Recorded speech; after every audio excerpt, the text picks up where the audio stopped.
All right. Shall we get started? What if we call ourselves the Fedora Boys? Adorable. I like that. That will be that. what Brackle calls us and nobody else. That's I'm gonna write that down. That's what different people, different groups around the continent are just gonna like start referring to you as. Not the official name, just the hearsay name. That one's on me, guys. Yeah, those Fedora boys. They breezed through town just a couple weeks ago, all wearing funny hats. What about the dairy farmers? None of them are wearing hats. Yeah. This guy was severely intoxicated when he saw you guys and just started calling you the Fedora boys. Yeah, They're all wearing fedoras. Hey, they're all wearing fedoras. I miss think them. it's true. None of us have a hat on or any type of headgear. I don't think so. I believe Vern possesses Vern. a top hat. God damn it, Vern. I do. I'm sorry, guys. I can lose it. No, it's not gonna be a problem until they call us the Fedora Boys. Then we're like, Vern, you gotta burn it. If Get it out. anything, it's a Yeah. superpower. Yeah, it makes you unique. You're the only one that has a hat. So we wouldn't be men without hats, would we? Men without hats. Well, you can't because Vern has a hat. So maybe you should convince him to get rid of it. Vern's not very Vern, you wanna masculine, join though, us? so I get rid of the hat. he'd still be men without hats. Hey, Vern Only would throw non-hat a hat wearers. to feel involved with the group. You know? Vern's, guess we all Vern's bald and play he's male very... characters, aren't we? What? I guess we all are playing male characters, aren't we? Mm-hmm. We could Yeah. be the Cupcake Boys. Aw. All right. Pastry chefs. It's like a metaphor, but we never explain what the metaphor is. Yeah. Right. Oh, you don't want to know. Aaron will join when he joins. I don't really know what his schedule is anymore, so I don't know if he knows what his schedule is anymore. Aaron, when you review this tape later, let me know what your schedule is. Cool. Today's prologue is brought to you by Arnold Palmer's Half and Half Iced Tea and Lemonade. If you have if you need your thirst quenched, look no further than Arnold Palmer's Half and Half Iced Tea and Lemonade. Is it light or regular? This is light. The light ones are the ones that they sell at Costco.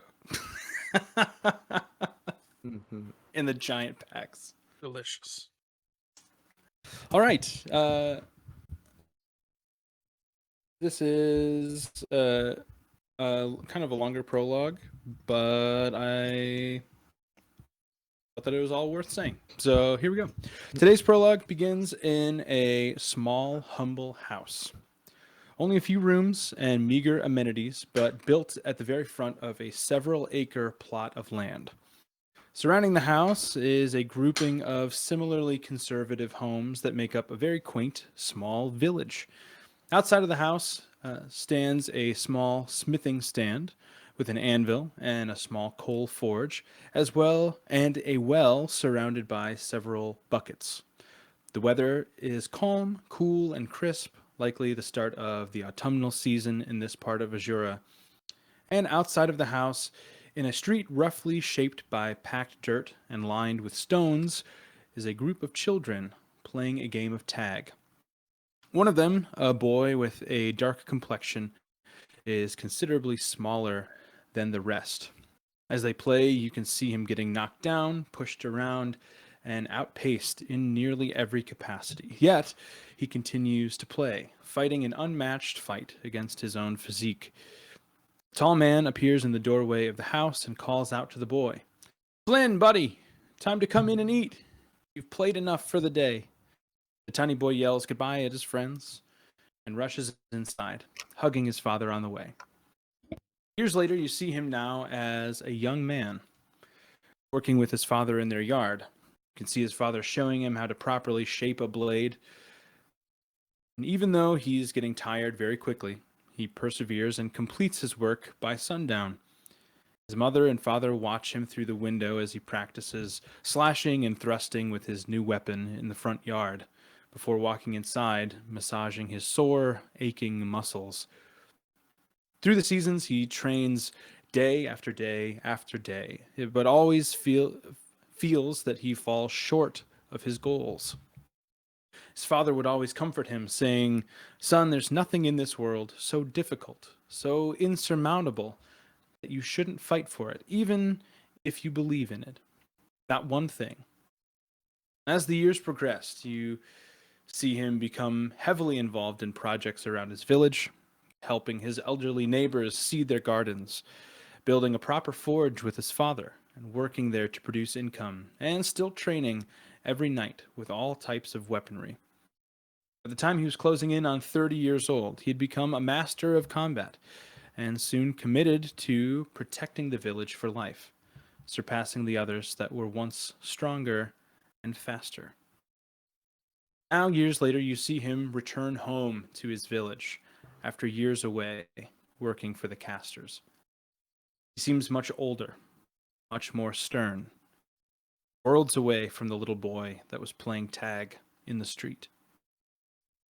His father greets him at the door, asking, "Had enough of the army?" He replies, "I'd had enough of just one man. I'm done fighting for him, and I am back for good."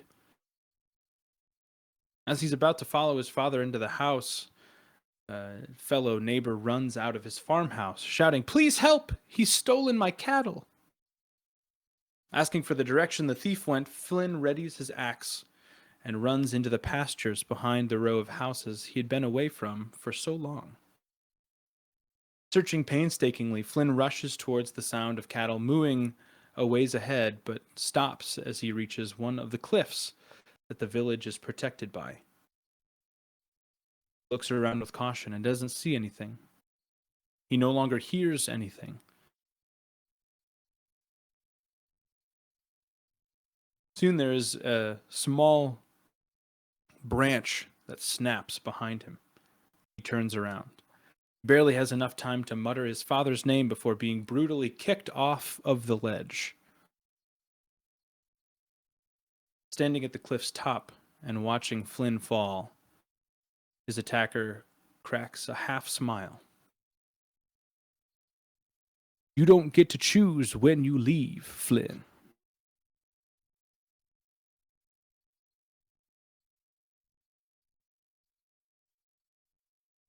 And we're back in the bunker. Yeah. Bunker life. Bunker life. I always hear Vizik's accent or Robert's accent, and just I lose myself like a fangirl. That is not what I thought you were gonna say. Yeah, not at all. I I'm like, think oh, about that. he did the voice. He did the voice.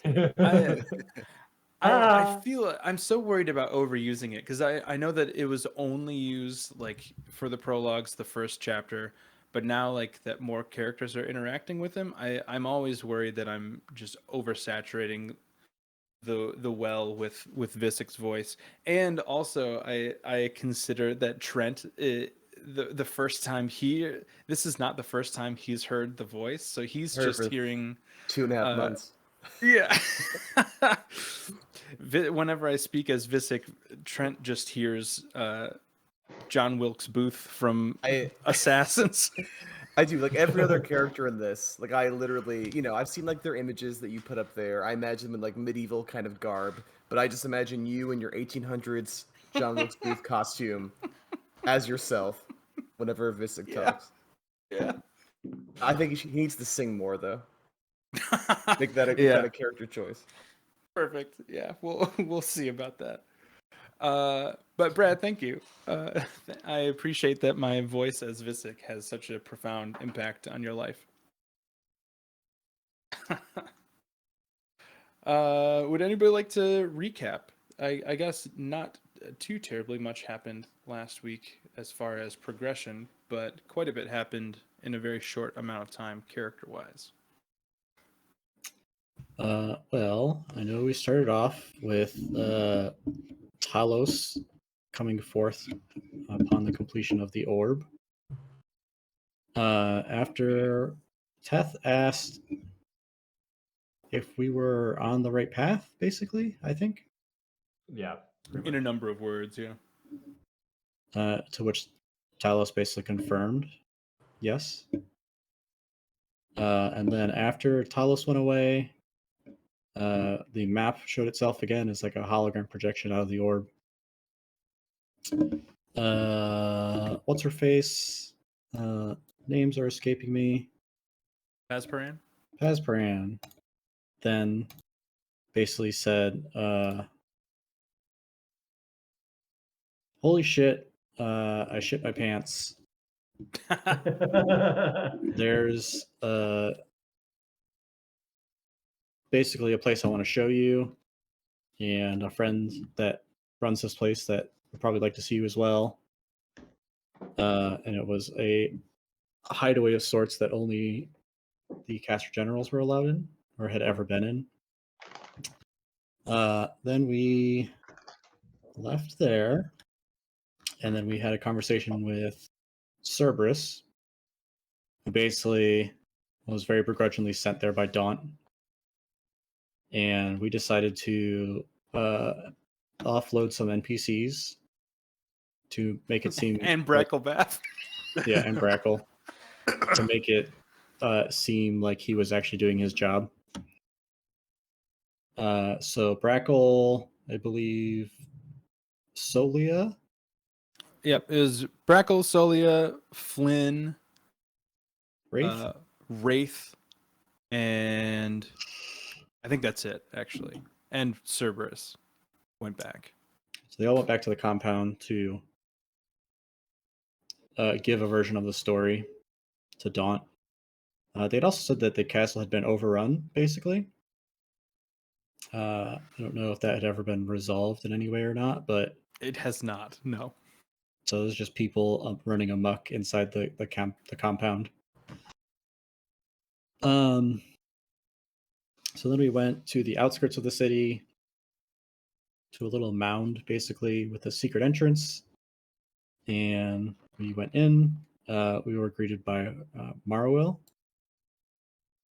who is the keeper of this interdimensional chamber, basically. It is a teleportation system that Who's the keeper? Sorry. Marwell, Oh, okay. the Irish lady. That was the rug pull for the end of last session.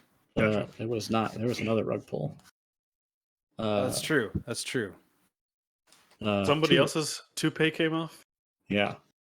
So we had a conversation about basically what the place was, what its purpose was. We fucked around with the orb some more, and found out that speaking Talos' name brings up the map, basically. Makes and it heat up. It gets hot. We didn't figure this out, but apparently speaking Lendis' name also does that, but in game we don't know that. Correct. We also got to meet Alan, who is the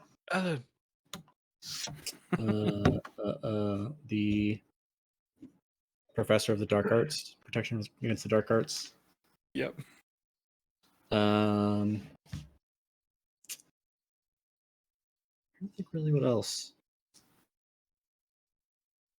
Urzak spent some time talking to Marwell about the scroll that she's trying to simplify that will let us travel through. Yes. The I even forgot about that. Good catch.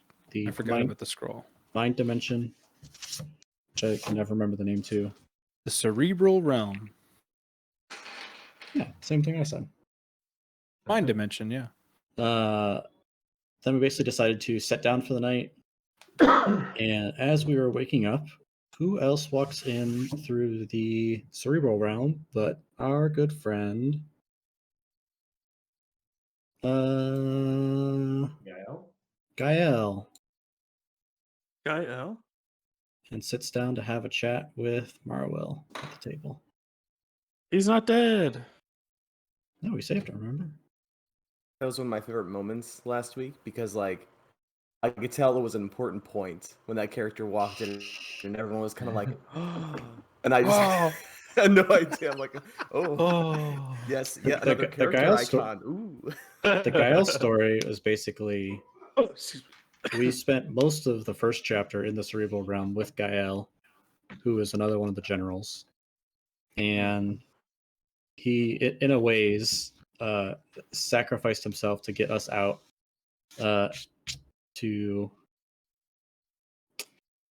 He sacrificed himself basically so we could escape. And Not only sacrificed his life, but sacrificed finding his son again after decades of searching for him. All for you guys.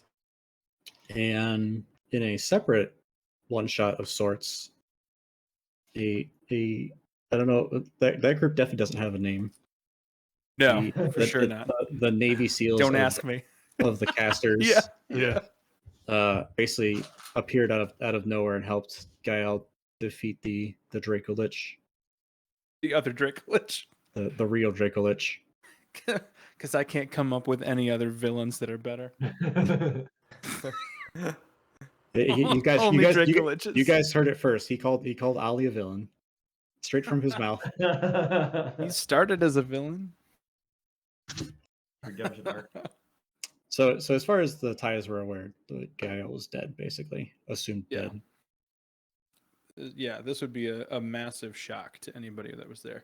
Yeah, Gael was he was the main crux of the first chapter. Like he had the most to do NPC wise. And was presumed to be a villain for most of the time. Hmm. I guess maybe still is for a couple of you. Who knows? Yeah. Everybody's a villain until dead. Until they're dead. He's dead. Yeah. So one thing that I want to do, we could do it right now. That was a wonderful recap, by the way, Donovan. Thank you. Much better than I probably would have done. I forgot like 6 of the things that you just said. I was remembering as I was going along. One thing that I would love to do, whether it's right now or somewhere in the middle, is roleplay the journey back to, or like upon arrival at the compound with Brackle and Flynn. I'm really interested in doing that. And we have to do that now because Andrew's back. Yeah. I also want to see how that goes. So would you like to do that right now and get that out of the way, and then we can? I'm down to clown. All right.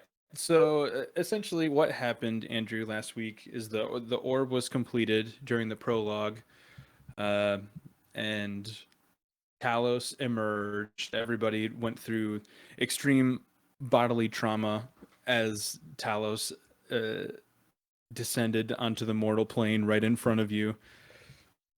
And that kind of set everything else in motion. But the party split up, and one group went to this bunker.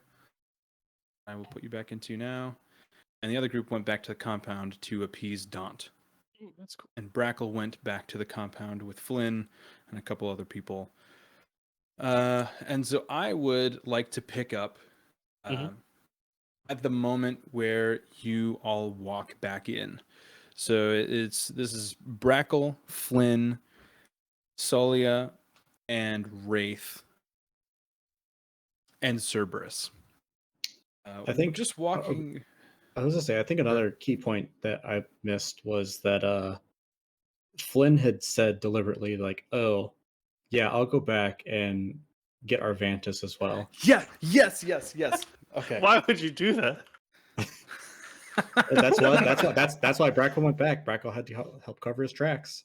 I mean, I There's no other It reason was he would have gonna gone with Cerberus. I forgot that Flynn said that, but that was going to be the main point of what we're about to do right now. And either way, so you're not getting out of it either way. Yeah, so the 5 of you just straight up walk in the front door. It's open. One of the doors is badly damaged. lots of blade marks, scratch marks.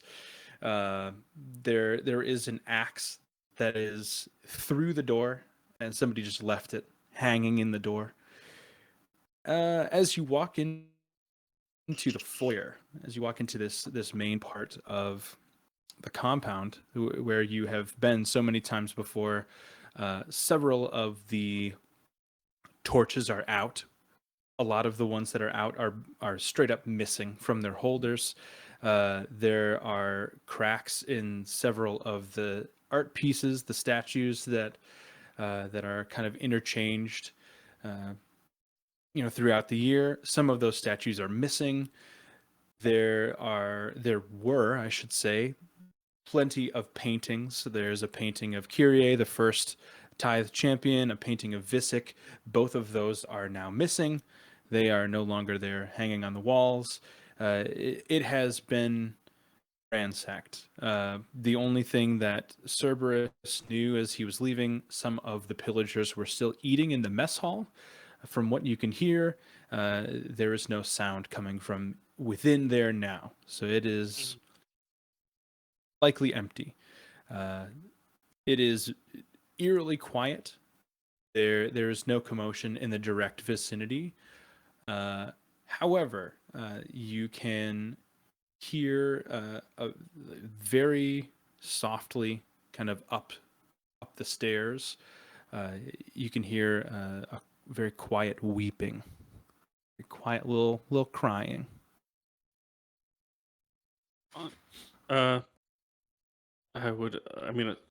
Seeing this, I would first ask Cerberus, what the hell happened? You guys weren't able to quell that small group out there? What?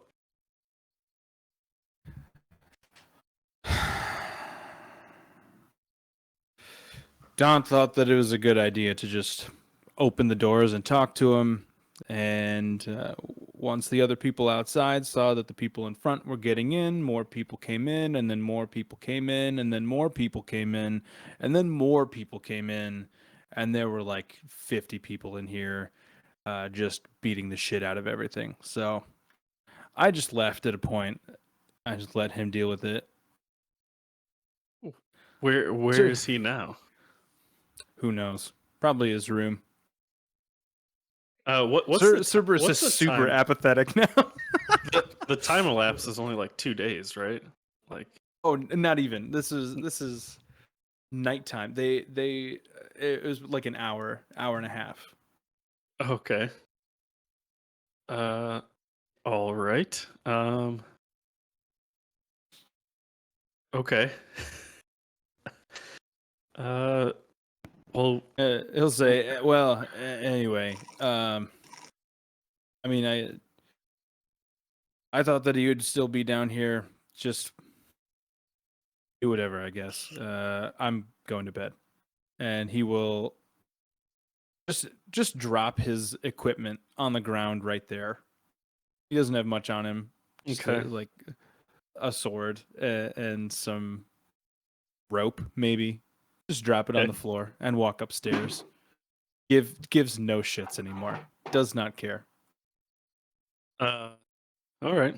So it's me, Flynn, and Solia, and the main reason we came back was to report what happened to Daunt To report back to Daunt what happened.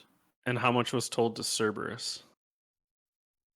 Cerberus was sent to get you guys Okay, and he bring you didn't. back. And he didn't even give a shit what was going on. No. Okay. But Flynn's reason for coming back was to gather Arvantis because Okay. the other half of the party was going to the bunker. So Flynn wanted Okay. to grab Arvantis to get as many tithes as he could and meet up with the rest of the party at the bunker. Okay. Well, I suppose we should go check the tithing room, see if anybody's in there. Are there any other tithes besides Arvantis here, though?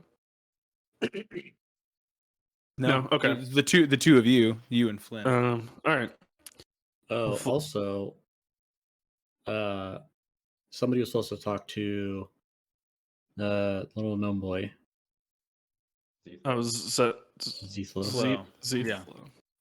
And presumably Crowbar's adopted son. Oh yeah, that's right. There's somewhere in the compound. All right, well let's go find Zithlo and Elias, I believe, and tell them what's going on. Are we supposed to bring them back, or just let them know what's happening? You don't know. Flynn's goal was to come back and get Arvantis. So your Okay. goal can be whatever you want it to be. Okay. Flynn, why don't you go find Arvantis, and I'll go update Daunt with what's happening. He will agree to that. So he is going to head off to. You can both head up the stairs, Okay. and he will head to the right to the infirmary, and you will head to the left, up a series of flights of stairs Okay. to a room that you know to be Daunt's private quarters. Alrighty. It should be noted this is not the direction that the crying was coming from. Okay. I'll go check the crying first. Okay. Salia will come with you. Yeah. So you would be able to tell the Mhm. crying is coming from the tithing chamber. Okay. Yeah, we'll go in. And so you both, let me get you to that map. Man. At switching maps lately. You enter the tithing chamber, and at the farthest bed, you can see Elias sitting on the bed, openly weeping. He's so sad. I'll look at Solia and head over there.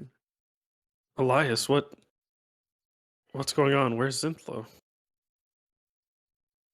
And he kind of looks up and doesn't recognize you at first. You would know that he normally travels with a little spear that he got that Crowbar had made for him, and that he doesn't have that. He is not armed at all, and he seems to be bleeding a little bit. There are a few cuts on his face, and he'll look up at you, and through the tears he'll say, "I don't know. We got separated. I thought fighting would be more fun." More fun than staying safe? Crowbar fights all the time, and he stays safe. That's true. We all do fight and for the most part stay safe, but he's also a trained fighter and an adult. And you need to keep working with him to get to the point to fight. Are you Yeah, okay? I'm fine. Does he look like he needs any healing or anything like that? No, he looks more sad than he looks hurt. Like Mhm. just more like shaken up. Gotcha. And he like barely even gets these words out before bursting into tears again. He says, "I lost the spear that Crowbar gave me," and then loses it again.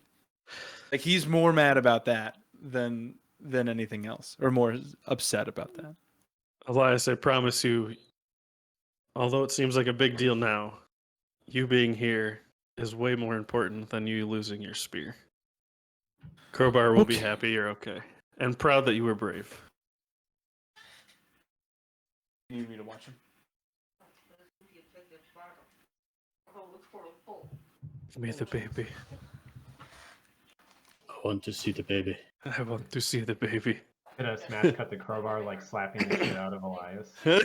Yeah. You son of a bitch! Jeez. You go find that spear. Hey, that's his form of love, okay? You motherfucker. Boy. Yeah. Boy.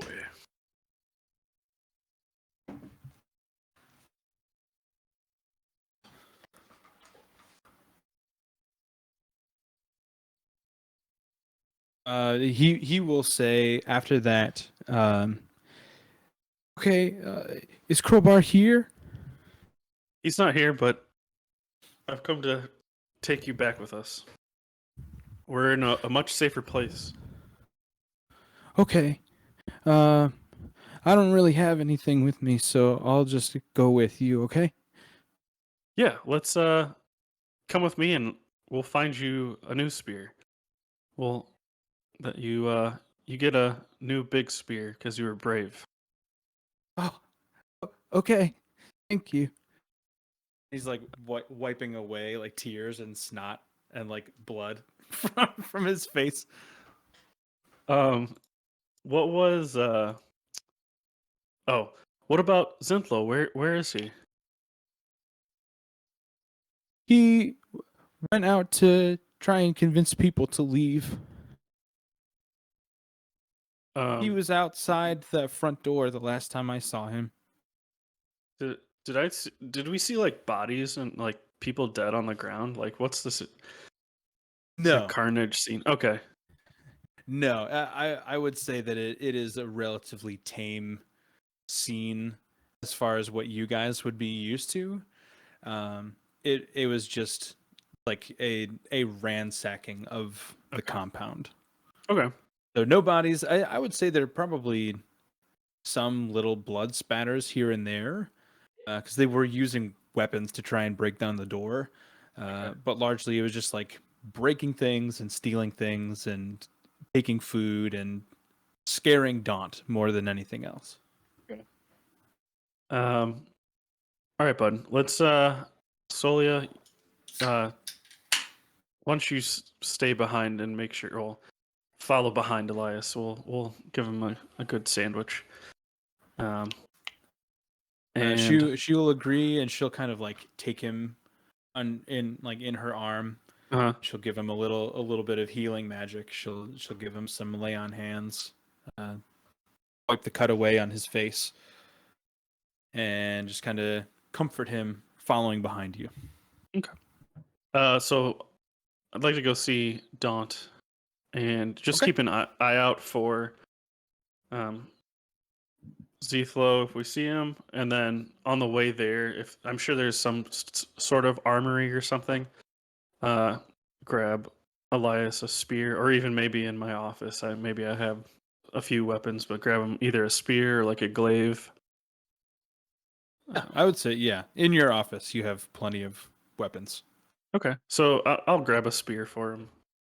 Okay, your quarters would be very close to Daunt's anyway, so we can just say that it's on the way. Okay. Yeah.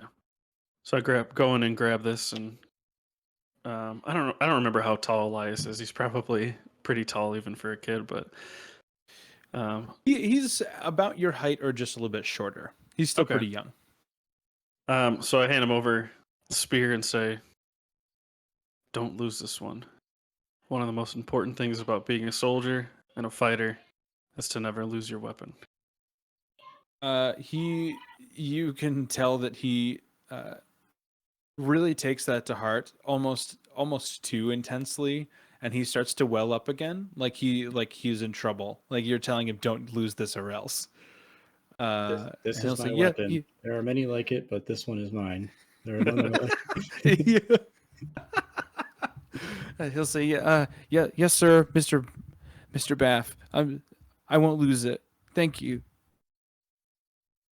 And he'll just like clutch it as close as he can to his body. It's like holding it. Okay. Sorry, guys. I still have a cough.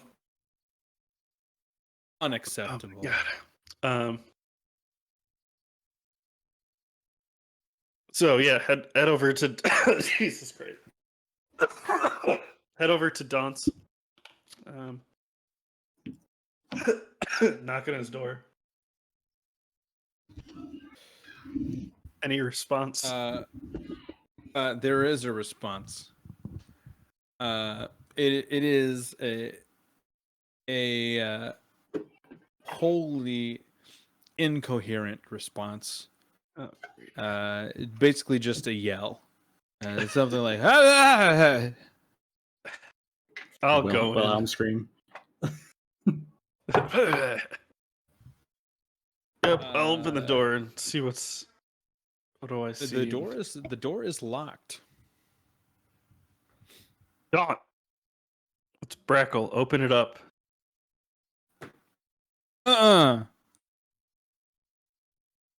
God, is he fucking drunk or something? All right, I'm just gonna fucking. God, I'm not strong. Not at all. um, Elias, So- break this door down for me. is Solia's strong as hell. Solia, could you do me the Solia honors is and break much this stronger down, than you. please? Yeah, she'll roll for a strength check.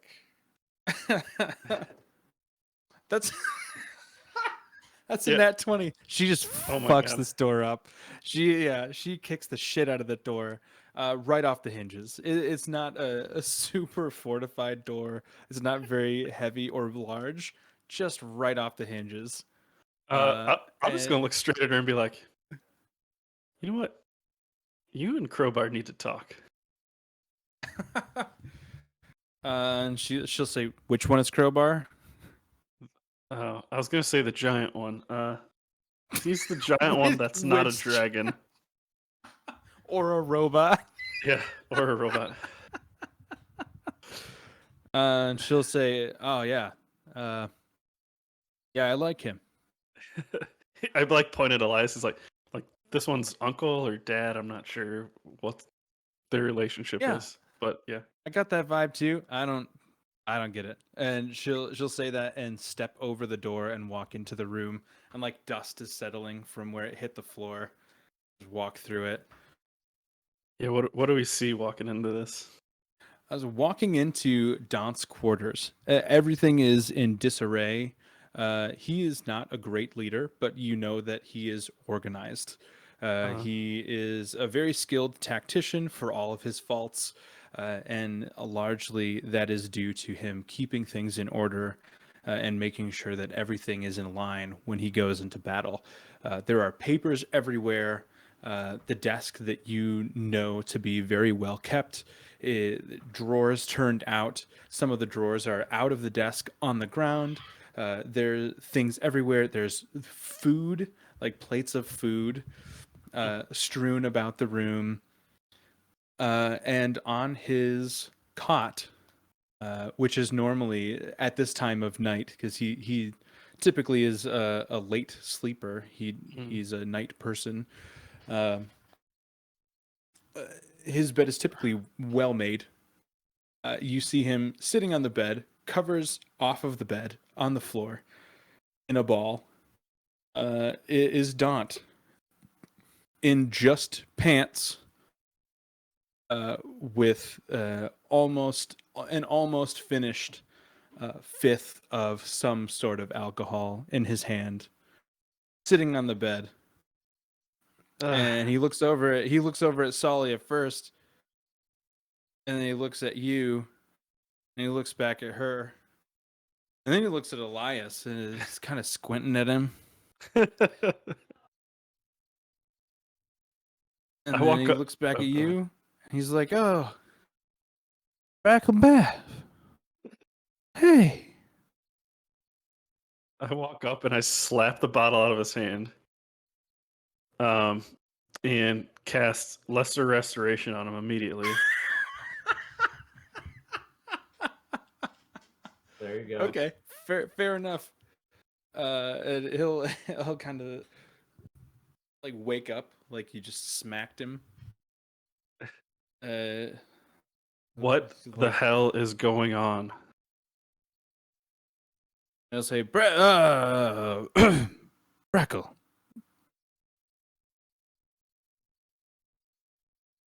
An unfortunate state that you're seeing me in. I'm very sorry that a superior has put you in this position. And he like scrambles for a shirt, like trying to get something back on his body. And he'll look over at Salia and he'll be like, "I'm so sorry, so sorry. Oh my, oh Lord." And like, there are no shirts around, so he just like grabs a bed sheet and just like pulls it up around his torso, like he's a getting out of a rom-com shower. style? Yeah.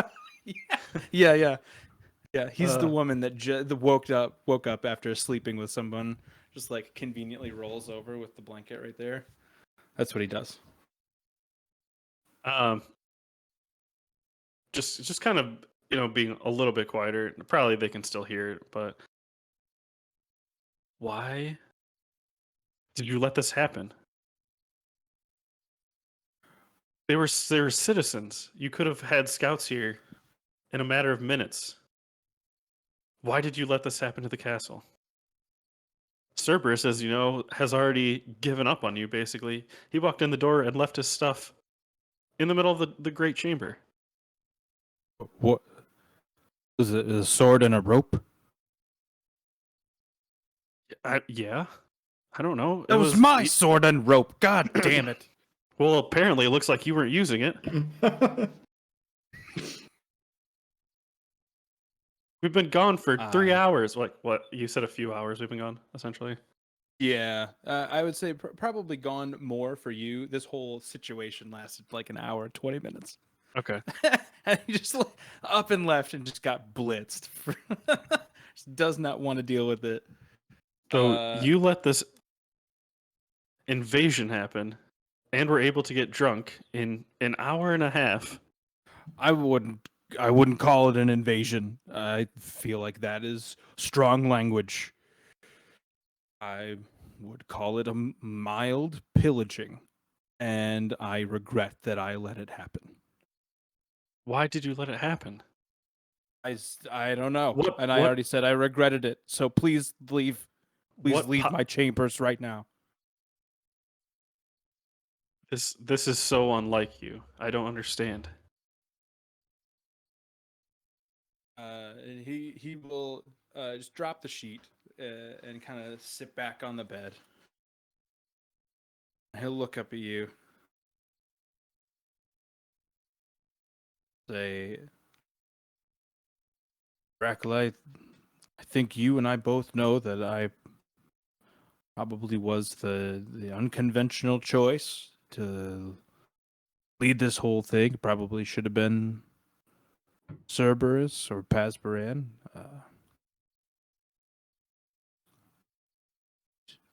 Truth be told, I was just embarrassed. I'm sorry. You're letting all of the work you've done for the past 20 years and all of the work I've done for the past 10 years, you're letting it slip away. At the moment, we're at the cusp of moving to the top of this organization. You were literally at the top. And in 3 months' time, you've let weak citizens come in and raid your stronghold. And forget Cerberus.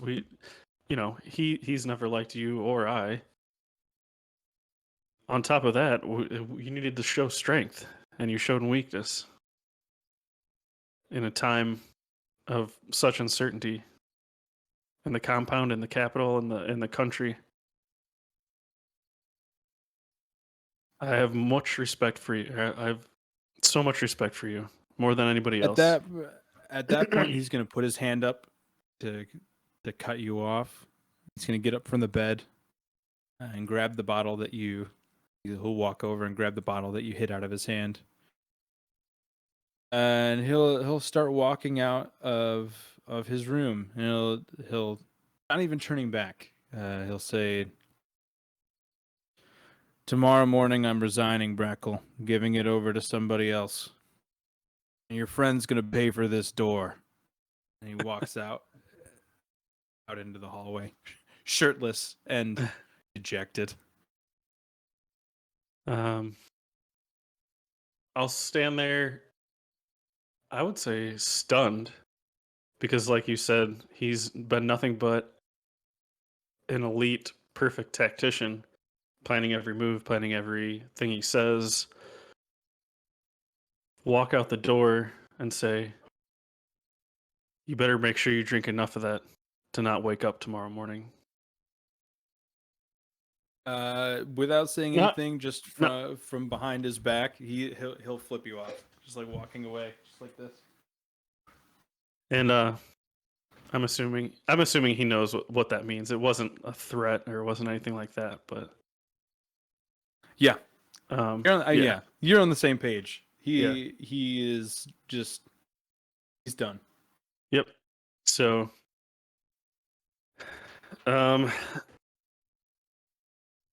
okay. Well, And passing him, coming the other direction toward you in the hallway, mhm, is Flynn walking briskly. mhm. And he will say, Brackle, I have been in every inch of the compound where he would be. I can't find our Vantis anywhere. Well, you've spent the most time with him in the infirmary. Is there any places that he would frequent? I know he wasn't exactly crazy about being here, so was there places that he could have been hanging out until this whatever happened here smoothed over? I had just said that I looked everywhere that he frequents being. He's not there. Did he say anything before leaving? Was he planning on going anywhere?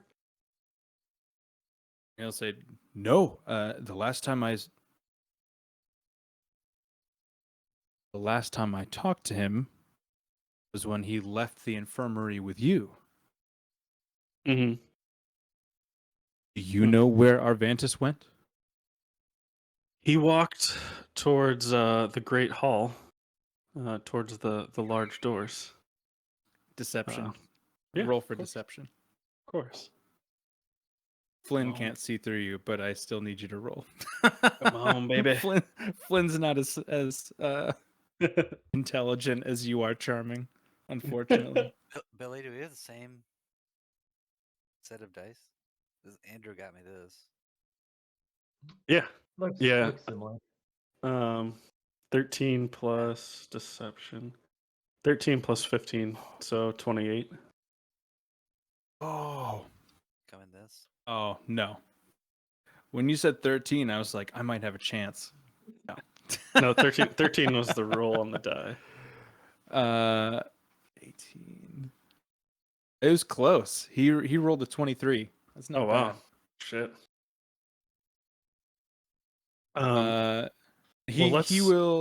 He's not letting it go yet. Mhm. Let's Uh, go double check. Let's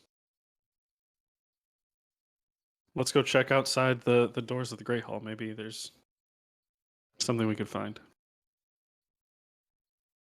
He's skeptical, but he'll agree. He was always quick to make off when things got tough. He will look back at Elias and compliment his spear as well. Make a point to. It's probably like a really Compliment. nice one from the casters.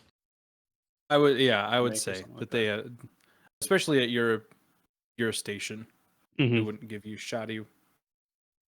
Anything What- shoddy. What is there go any ahead. this is for Crowbar.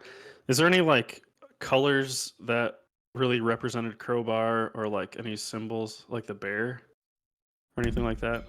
Apart from the red I often see when I win, no. So you didn't really wear any specific colors that were like from your tribe or anything. Okay. No, not that I've thought about. Okay. I was just trying to think of grabbing something to decorate a little bit for Elias, but so he complimented that. All right. Was there anything else we should do? Things turned out unfruitful. Speaking to Daunt. Flynn probably would have passed him in the hallway, I imagine. Yeah. So he passed him on the way there. Like he would have passed him right as you were talking to him. I don't know that he would have given Daunt much notice because he was Okay. more alarmed not being able to find Arvantis. Okay. I would ask Daunt if he's seen him, but he's no longer of any import to us.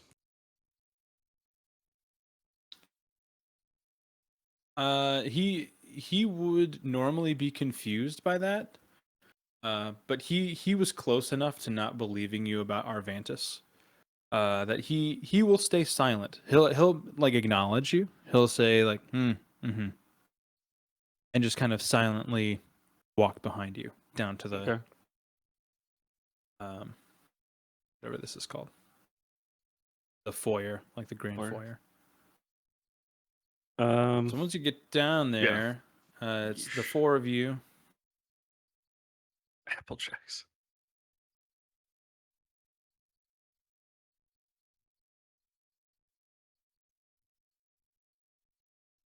And like I said before, things are destroyed. There are cracks in a lot of the stone, even some of the tiles.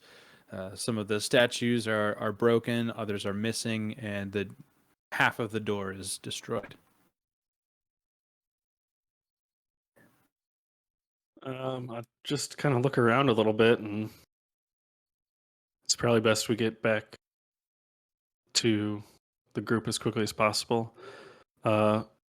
Flynn, let's leave a couple notes in the infirmary and maybe another place, letting Arvantis know where we are.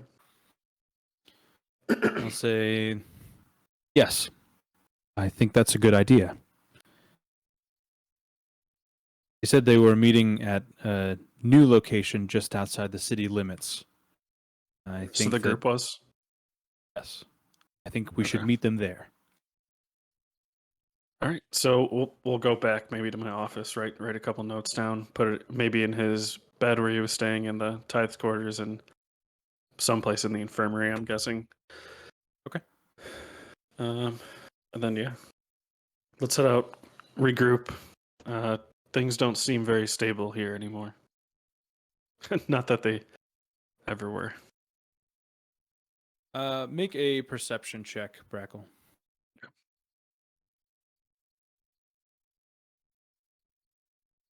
13 again, plus 11, 24. The 24, as you are exiting the compound and starting to walk towards the city limit, like walking north, you will see the four of you as you are walking.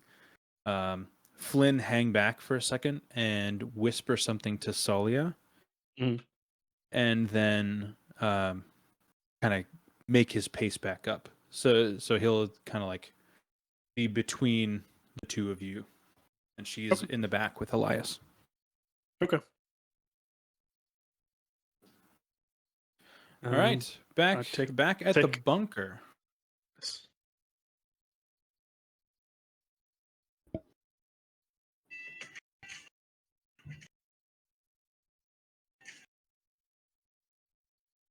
Also, just for continuity, because I forgot that we did we actually completed a long rest. I'll just have you guys rest in the compound and then meet up in the morning. Okay. Brackle. Gotcha. All right. It is early morning, maybe 6:30, 7 a.m. And I'm not sure who is waking. I know Vern was awoken a little bit by Gael walking in, but you are all kind of chilling in the bunker.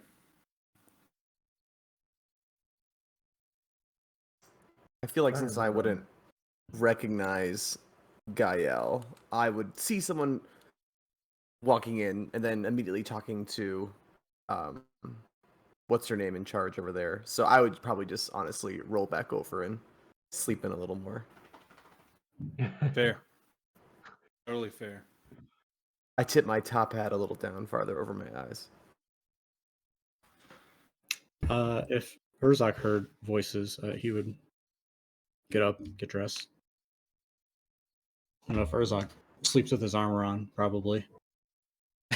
Sounds like an Urzak thing to do. He sounds paranoid enough to sleep in his armor, full plate, Yeah. or whatever it is, Just- right? Full plate, just really stiff, just like a board on the ground. Yeah. Yeah. Yeah, Urzak, if you are awake, you would hear very soft mumblings from the desk, and you recognize both voices.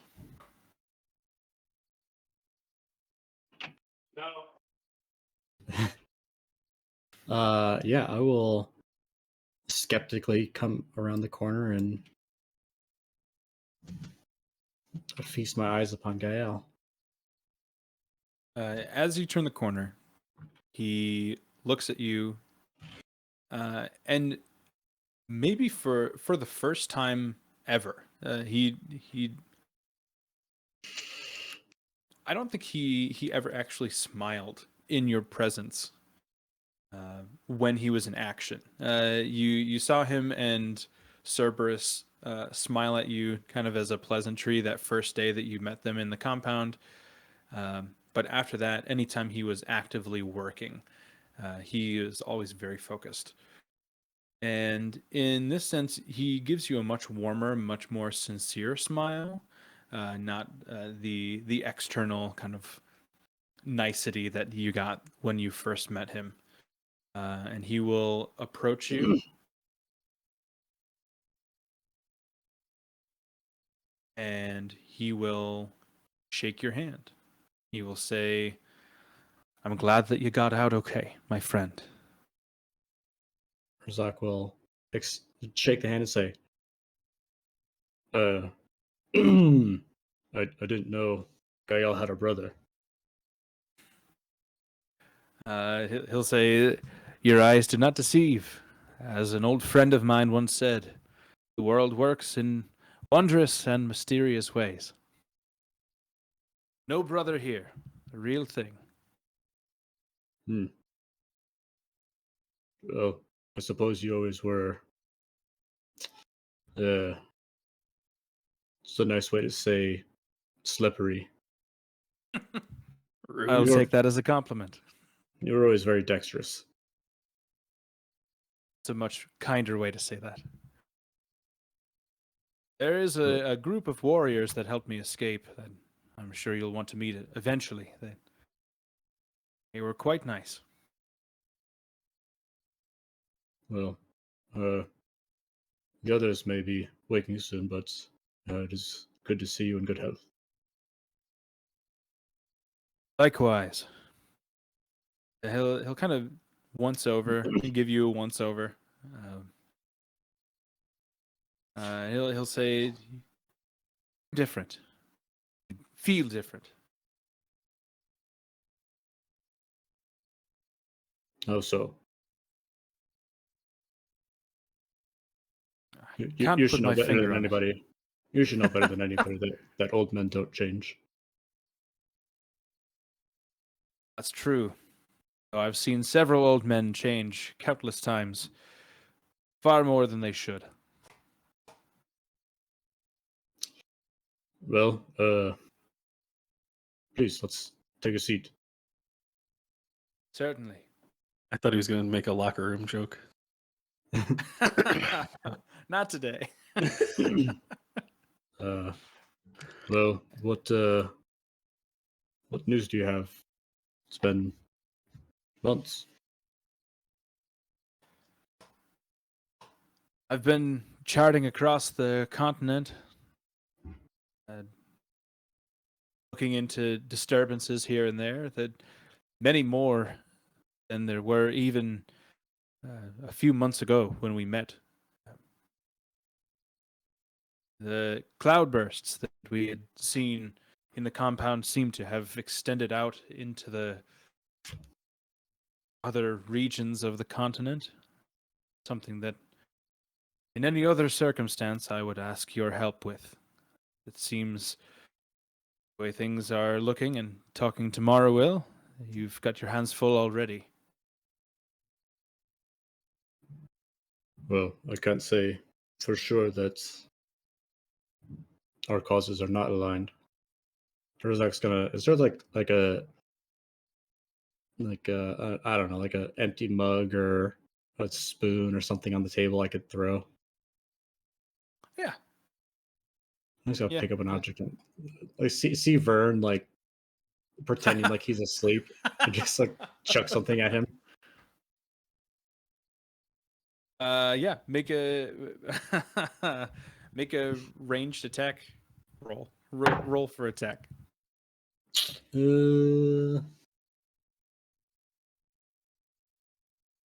14. Yeah, with a 14, you picked up the cup. It's a little bit lighter than you were expecting it to be, so it doesn't like when you throw a piece of paper and it just kind of like it just kind of like sails over to him. It's not an incredibly powerful throw, but it does connect. It kind of hits him on the top hat and bounces off. I'll say I'm startled, and since I'm sitting on the chair with my So legs funny. up on the other chair, I'm just gonna imagine like my ass just slips down between the two, and now I'm like this, between the two chairs, my arms Yeah. and legs up. So now I stand up and I brush myself off and try to, have a little propriety. You imagine Vern just saying like, I'm startled. That's his thing. He just says all of his emotions out loud. I'm sad. That makes me happy. I'm so sad now. That's a good character name. Write that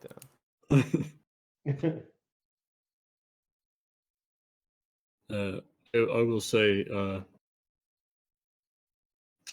I believe we're missing a couple. Since the last time you saw us, we haven't heard from Ash or fuck was the name of Michael's character? Adira. Oh dear, yeah. Adira. I'm just blanking on names today. It's all right. Can't say I we've heard can of them. send you back to the roster real quick. Get everything straight. I can't see why I can't remember all of these names. It's just there's so few of them. I shouldn't be able to remember all of them. Right? Yeah, why can't you keep everything straight in your mind? Well, that's why I made the roster. So my brain that is processing all of these at all times of every day, I can remember them, but I don't expect any of you to. It makes a good like homepage when we log in. Yeah, I like it a lot. Yeah, Looking just at a something nice that's super cool. refresher. Yeah, a nice refresher. Gael will say the Genasi and the what was Adira's race even? Was she a half elf? I think so. I want to say that she was an elf. She might have been an Asimar. Oh yeah, she was an that's true. Asimar. He'll say the Genasi and the Asimar. I caught wind that they were heading up northeast, I think. They're traveling together. I don't think so yet. I think one of them is looking for the other, and who knows what the other one is looking for. And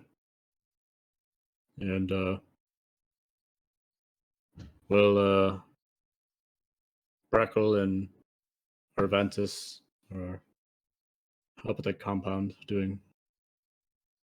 covering our asses lately. And I'm sure you've caught wind of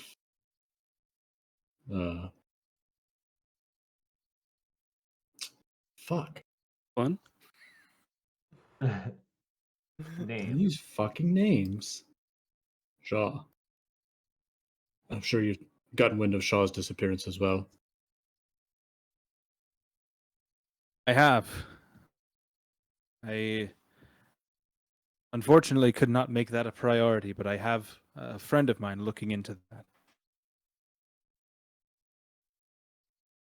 Care to enlighten us on who your friend is? Who my friend is? I just- don't you just- believe that. Correct my grammar. No, I was asking. I don't know Okay. why I asked that in character. Who? What did you say? Who or where? Yeah, who? Oh, I thought you were just like, I think you mean whom. Gael is now the narrator of the campaign. I am now Gael, your DM. He would say, don't think she'd take very kindly to me telling who or where she is. But I can tell you that nothing has been found yet. Well, at least I know it's a she now. Oh, Cuts my guesses. in pronoun about half. slip. Yeah.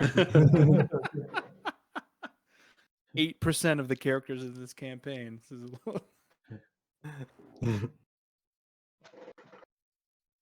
Well,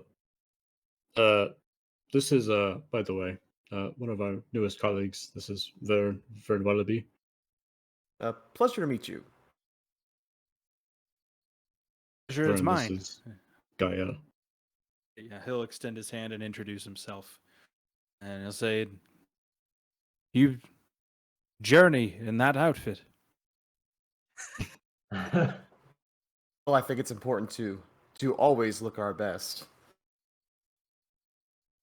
Haven't gotten into many large fights, have you? What? I'm take it in easy, training. It's okay. It's okay. Yeah, You'll you know, learn. I tend to stay out of the fray anyway. I'm much more of a sidelines kind of guy.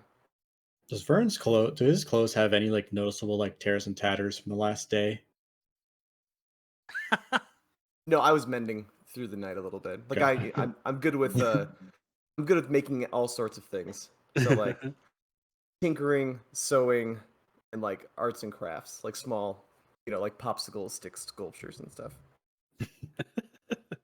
Those are all my strengths. Is it magical mending or is it just manual? Nope, just standard mending. I may be rich, but I spent so much time with poor that had to do all their own stitching and things that I know some skills. In any case, it seems you're traveling with the right group if you want to learn. It seems you do. Oh, definitely. I'm very excited to work with such a famous bunch. They Like- are famous now, aren't they? I I'll suppose kind of look over at infamous, Urzak. infamous might be a better word, unfortunately. Infamous to some, quite famous to others. So will you be joining our friend group too? There's always room for more. No. I'm The more just NPCs, stopping the into. I know. Please make me use as many accents as I possibly can. Switch back and forth between 9 different characters. Or just be Uh, like Luna and just not say anything ever. We're just trying to Yeah, mentally well- break you. Luna, I caught a break. I didn't even know that I was going to be DMing this campaign when I made him. He doesn't talk. Like his character just can't talk. So that's great. Yeah, he will say, no, not at the moment. I was just here to check in with Maruil, and then I'm back underground, unfortunately. So I'm sure you're all lovely people. Vern blushes a bit. And he will chuckle. Mhm. He will notice. And it's at this moment. So Vern blushes and kind of turns away shyly, and then he still has the cup in his hand, and he throws it at Urzak in Make an retaliation attack from roll. before. Make an attack roll, Vern. Okay.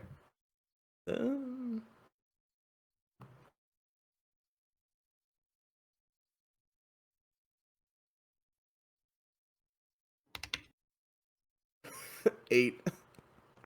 Yeah, so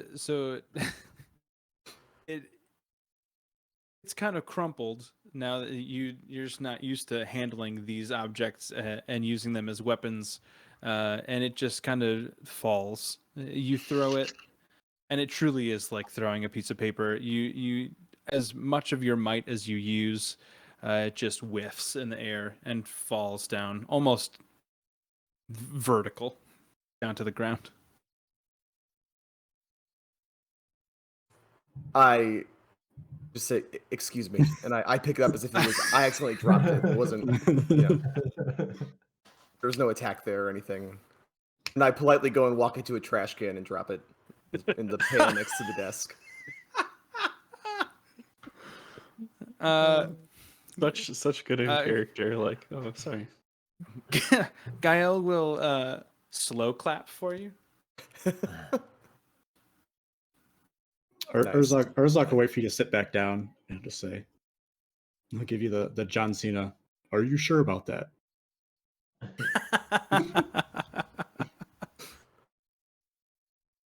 Vern goes back to his chair and puts his hat over top his eyes and pretends like he's sleeping, but you can tell that he's like sort of crying softly to himself a little bit. Very softly. Like I'm not really broken up about it, but like there's my chance to impress a new friend and I Really just screwed it up. Yeah. Big time. Everybody else, Teth, Crowbar, Eric, what are you guys doing? So funny thing, after reading, which Billy probably is aware because he played a Warforged, Sentry's Rest. Mhm. You don't 6 become hours. unconscious. You don't become unconscious, and you see and hear as normal. Yep. Just staring into that orb Yep, just hearing for 6 and hours. seeing. Yeah, Is it 6 hours now? it 6 says, hours yeah, for Sentry's Rest, yeah. I think it 6 used to be hours. 4. Yeah, I thought it did too, but they just basically power down and then just stare into the orb and then just hear as normal. So like stare into the orb and just hear people talking. DM. Do Yes. I recognize Gael's voice? Yes. Yes, you do. And you recognize it not as a recent sensation. It is decades and decades and decades since you've heard that voice. But you cannot forget it. Oh. It's almost like a memory, just like on the grasp of like a full memory, like length of time. Are you like turning on? Are you waking up? I think at hearing his voice, yes. He's flashing his bios. Yeah, trying to Give jumpstart. give me a trying to think of what the DC for this would be. Knowing what I know and knowing what you know and what you don't know. Make a sanity check for me, please. Oh, roll 20. Coming, baby, with some sanity +3. I hate to say it, guys. I've been really great on sanity checks. Uh-oh. I don't think this is going to be a good one. Except for the one in the elevator. Well, yeah, actually, I forgot about that one. Yep, I knew it. Oh, It's coming. Jesus. How's a sweet, sweet nine, DM?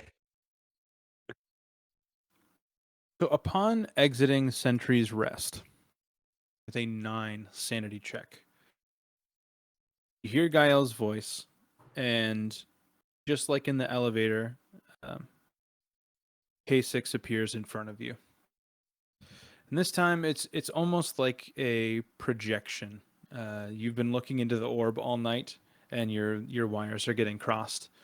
So it's like you've been watching the projection of the map all night. You're now looking into this orb, and the projection switches, it like flickers off from the map, and now it's just K6, like Cortana style from Halo. Like she just appears in that little thing, but it's K6 looking up at you. Her torso and her neck are crushed from where you crumpled in her body. Her head is tilted down, and she looks up at you, and she says, "Help me, Teth. Help me. It hurts."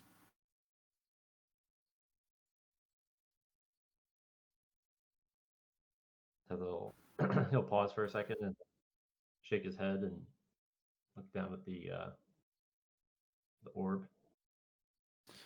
Yeah. If you kind of collect yourself, opening back up your warforged eyes, the map is back. Kind of relieved for a second, and then you hear her voice again. And as you look over, she is real as she was in the elevator, sitting next to you on the ground. Kath, Same visage. same. Yep, looking exactly the same. Kath, that's him. Kath, help me. How can I help you? Tell me.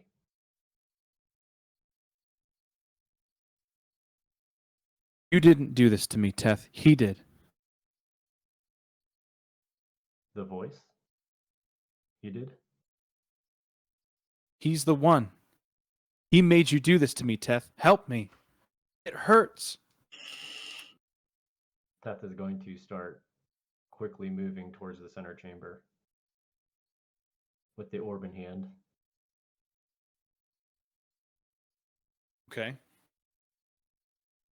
And then, whoop, those are companions. And then see if he can put eyes on. See Gael. As you... Oh, you're not on... Again. Horrible What? at moving the maps. Sorry, guys. As you turn the corner...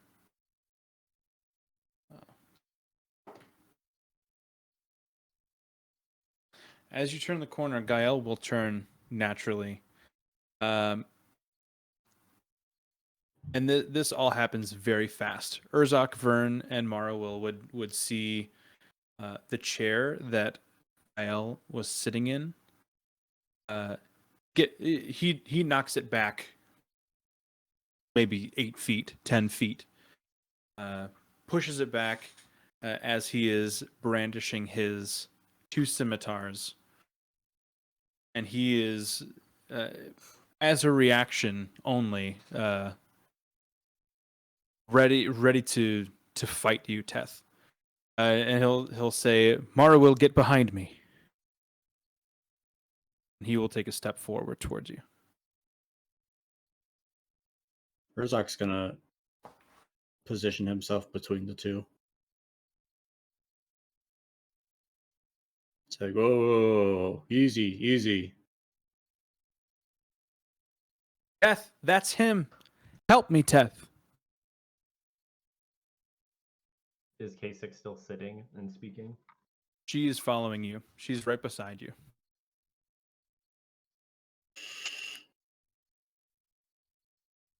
I guess Teth would look to the side of him and then like try and think.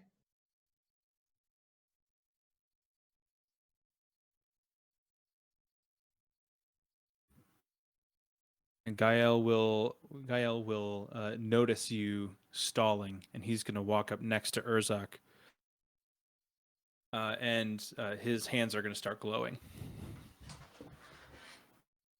Teth is gonna grab his head like he's straining.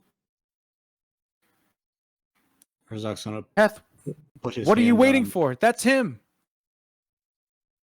Urzak's gonna put his hand on Gael's chest and say, look, wait, just apparently this guy's been through some shit.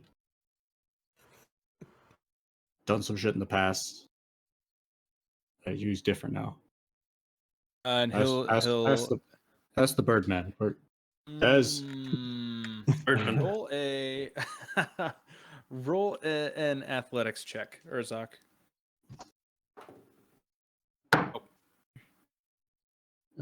28. Yeah, not even close for Gael. So he's going to attempt to move your hand, but he does not succeed. He is not nearly as strong as you are. And when he does that, he just gets more frustrated, and he'll say, "Of course he's been through it. Who do you think put him through that?" And he will try and push past you. Again, you're stopping him. Teth K6 is becoming much more urgent. She is her volume is getting louder, and she is standing in front of you, facing you, telling you to attack Gael. I since I'm in that space, I want to walk over to Teth and be like, Teth, are you okay? Do you have a headache? And I'm kind of standing sort of in front of him, so I'm guessing I might be disrupting the illusion a little bit.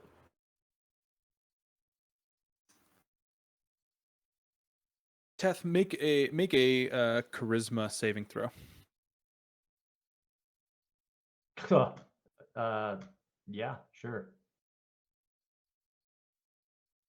And Vern, make a persuasion check. Okay. Or performance, whatever you want. Definitely persuasion. 25. How's a 30? Jesus. Yeah. Vern, whatever your presence seems to have a calming effect. Teth, Vern is standing right next to K6.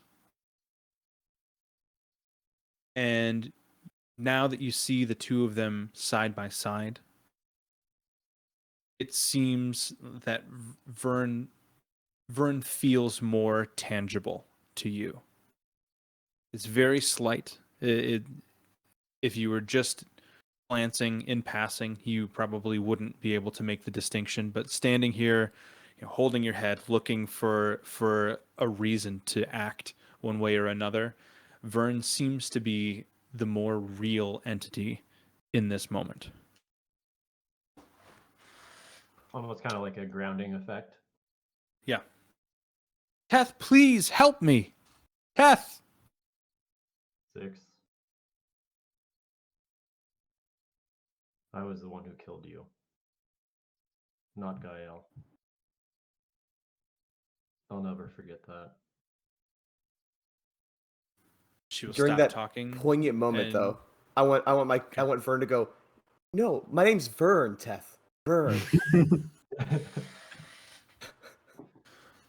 And that kind of seals the deal. She starts to dissolve like she did in the elevator. And it takes several seconds, maybe 20, 30 seconds for her to be completely gone. But just right in front of your face, looking straight up at you in your eyes, she just slowly begins to kind of crystallize away.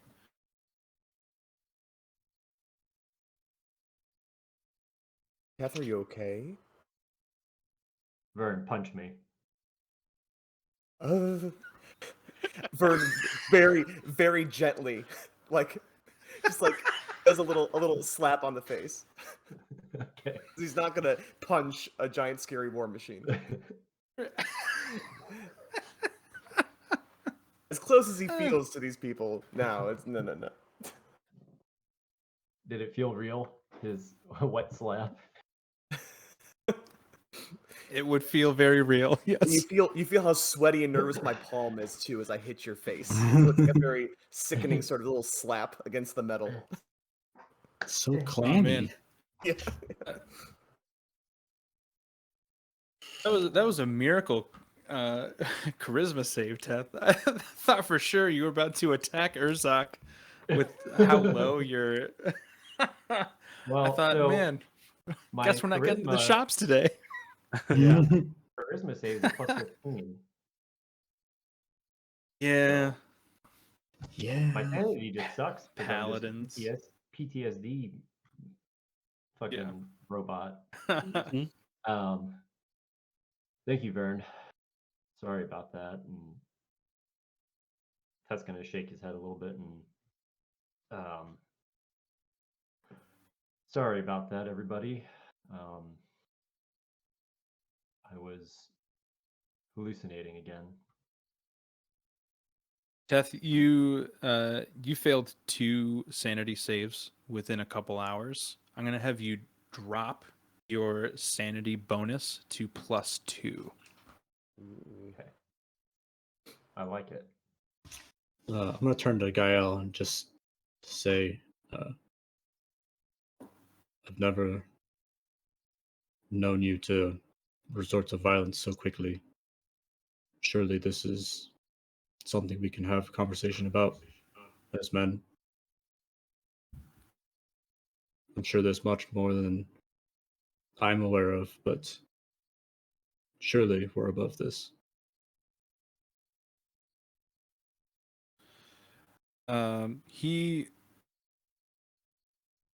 He will look at you, Urzak.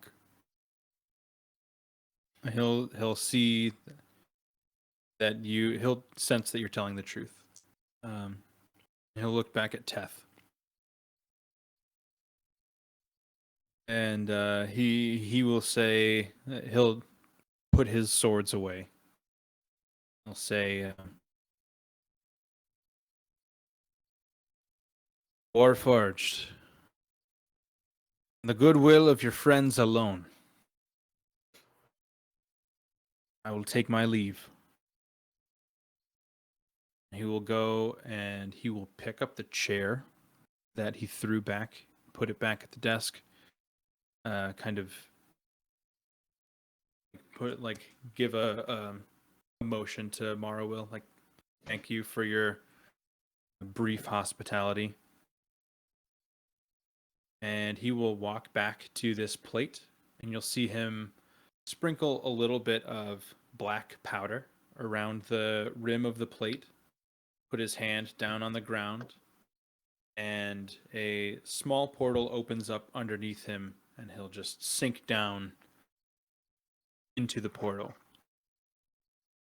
As he does that, the black powder around the rim just kind of burns off. There are sparks and small flames just for an instant, and he is gone. It was nice meeting you. Bye. Well, wasn't expecting to wake up to that.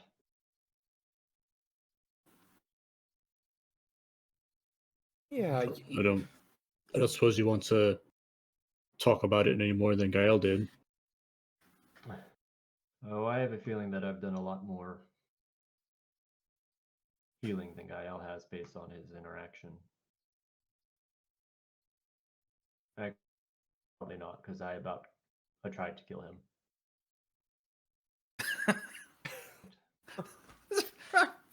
50-50. Who knows?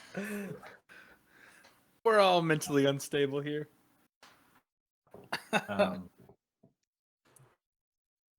Just to generalize, DM, I knew that Gael was hunting me.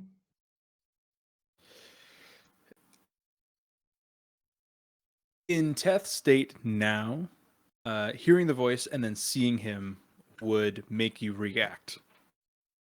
I don't know, with the amount of bloodshed that you caused, if you would be able to pick him out as a specific person that was hunting you. It was more of a reaction, like a target that you had that you weren't able to ever kill. So it's more of a reaction to, like, it kind of put me back into a moment as opposed to, like, completely recognize An unfinished deed. Yeah, not fear that he was going to kill you. Like, oh, after all these years, I've found you, and now is the time that I'm gonna do it now because I couldn't before. Yeah. I have a feeling, very strong feeling, that me and Gael, because you did say his name. Mm-hmm. If we've encountered each other in the past, it was not friendly. My first instinct was to kill him. So seem to have that relationship with, well, just about everybody. Teth. Everyone we meet, they all hate you. Except for Who's our- Flynn, who can't remember you. Hey, I got one guy on my side. Yeah. I don't know if Eric or Crowbar are like just still like sleeping or pretending to be asleep at this point, but I totally forgot. Eric and Crowbar, what are you guys doing through all of this commotion? I feel like I'm just in the hallway, missing it all. Just in your boxers. The hallway. What's going on, guys? Crowbar's probably just laying there watching. It'd have been great if Oh, yeah, Flynn and the that's rest of them the came stuff. back in the middle of it and Like, been like, oh what the yeah, hell? just some almost wake me up when it's actually a fight. Yeah. Crowbar's probably like, What a yeah. Crowbar thing to do. Yeah. Yeah. I mean, First thing in the guy morning probably fight. approached Hell him and he's yeah. like, okay, come on. Oh, come on. Yeah. Ah, fuck. fucking Urzak, Do it, de-escalating. Fucking You Urzak won't. cock blocking me with my fight. Yeah. He Is, did is laugh Des at Burns' hit though. is Des anywhere around to be seen? I put him on the map. I feel like he would be sleeping outside, so he would not be inside of the bunker. Started assembling straw and sticks to make a little nest. Sleep in. Yeah. Yeah. He found a nice cave or a nice tree somewhere, perching for the night. So yeah, he would be out. Well, we had a bit of a rocky morning, but here we are. The sun is shining, I'm sure, outside of this cave. Anyone feeling like a little shopping trip before we go portal jumping? What do we say? Little high five to Teth. Like very, very, very lightly. Just like pop. It's actually Teth's index finger and It just matches grab Yeah, perfectly just like with a- the size. the point of it.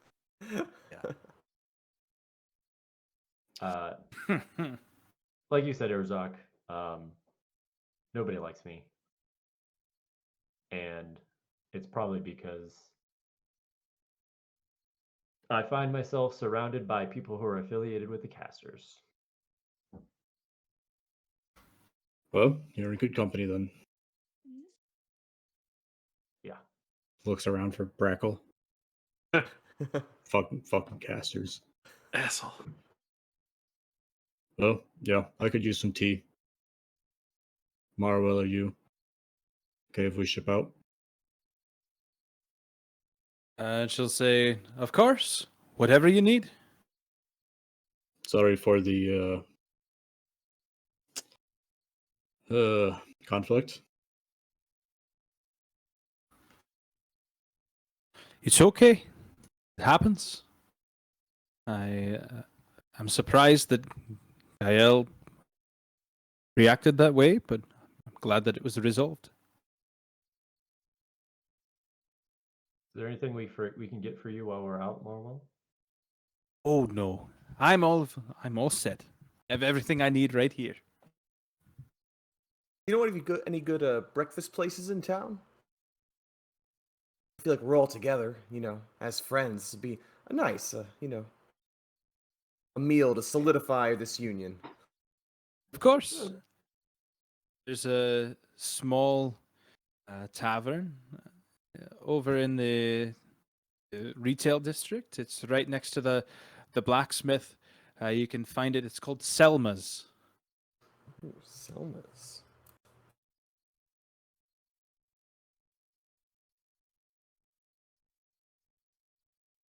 Very nice. All right, well, you all heard it. Breakfast on Vern. My treat. Definitely, of course. Are you sure you don't want anything brought back for you, like an eggs Benedict or?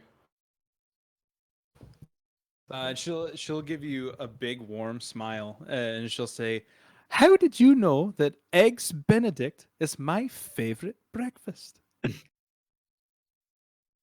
pretty good judge of character right here.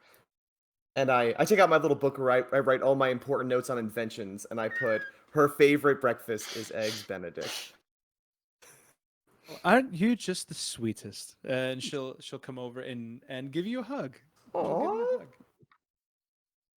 And Vern says, I'm just making so many friends today. First 30 minutes. I wish I had insight to be able to tell if she was just Just being nice or just like Yeah. it out. Vern, you could roll if you want. No, Vern would rather believe what he believes. It's authentic. Yeah, Everything at face value. Hmm. perfect. All right, let's start heading for the town. Grab Eric and Crowbar off the floor and head on I'd out. assume we'd probably head back to Flynn in the morning. So the thing is, Eric doesn't sleep. He's just literally conscious and outside in the hallway missing Gael coming in. And he's out with watching Des sleep probably. Because I don't need He's to sleep trance, right? as an elf. Yeah, I don't Yeah, need to trance. sleep. If anything, I'm just sort of contemplating the path ahead, finding these orbs.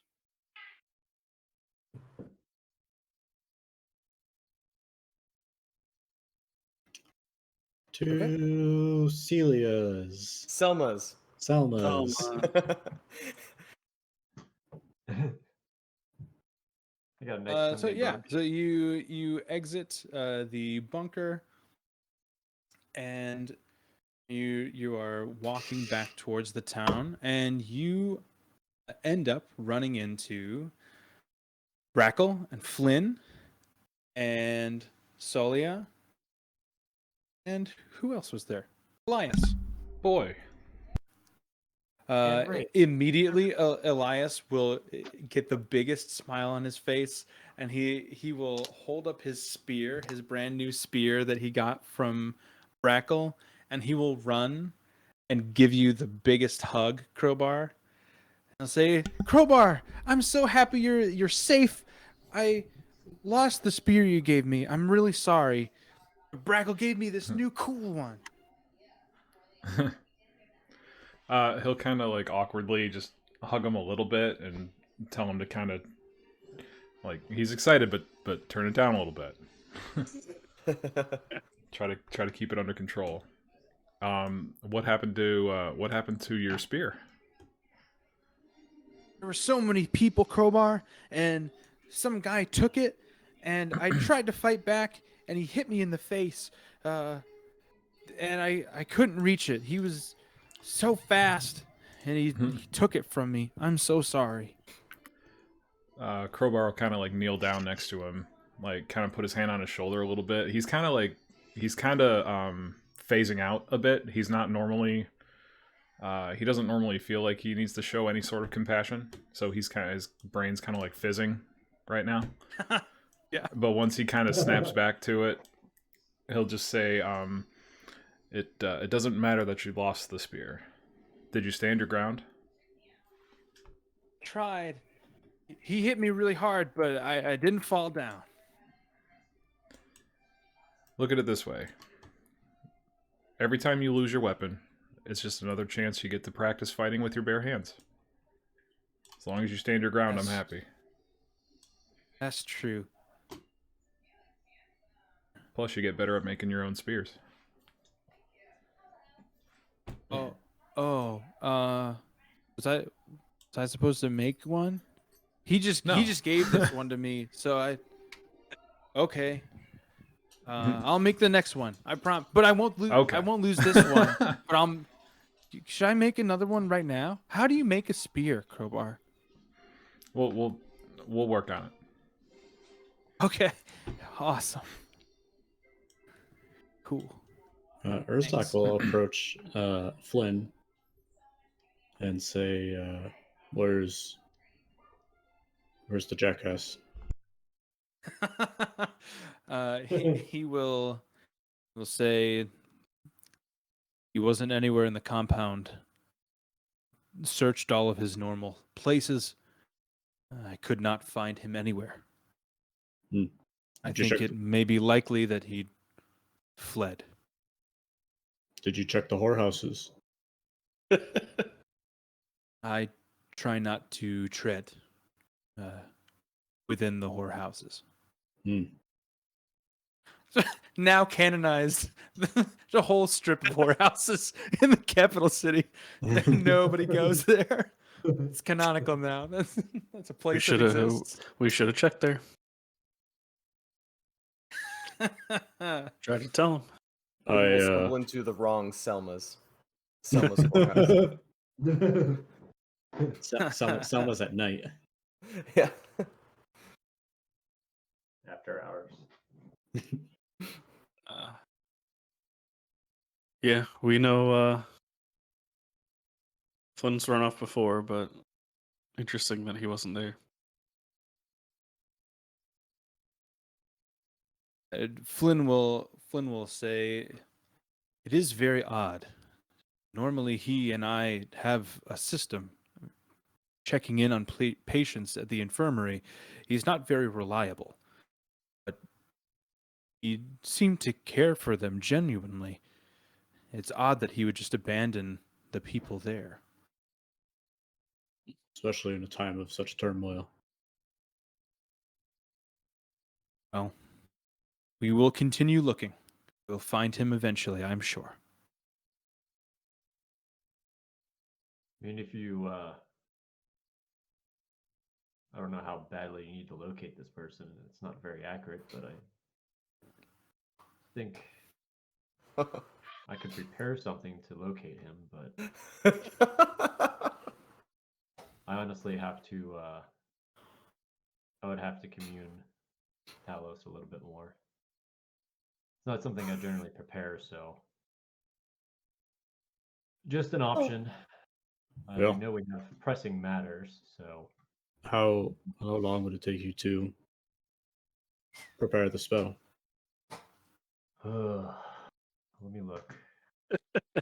I think it's on my spell list above game. I just want to double check. I have no idea. I haven't looked at your spell list in a long time. Yep. Level 4, locate creature. Well, we need another night's rest to swap out what I have prepared. I could probably do it, tomorrow morning or whenever, but again, I don't know how. I don't think I might have briefly met this individual. Yeah, I think that you would be familiar enough with him. Trying to think. I So know he just- was. Well, did I? Trying to remember if Teth met Arvantis. You would have met him in the Let the Great Well, Hall well, you- before the I ceremony. I met him. in the Right. great foyer before the Yeah. ceremony. Yeah. You would have seen him on the platform during the ceremony, Yep. and you would have seen him in the tithing chamber when you were talking to Des for the first time, even though it was Bracklebath. We talked to him too. We were introduced to him when we were in the foyer. Yeah. Yeah. Perf. Well, Yeah, Well, you would know. First off, I turn to Flynn and say, "Well, do you think it's worth taking a day? I'm concerned that you said it's unusual for him to disappear like this.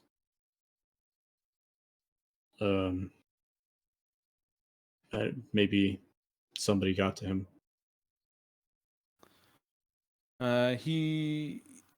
Flynn will say,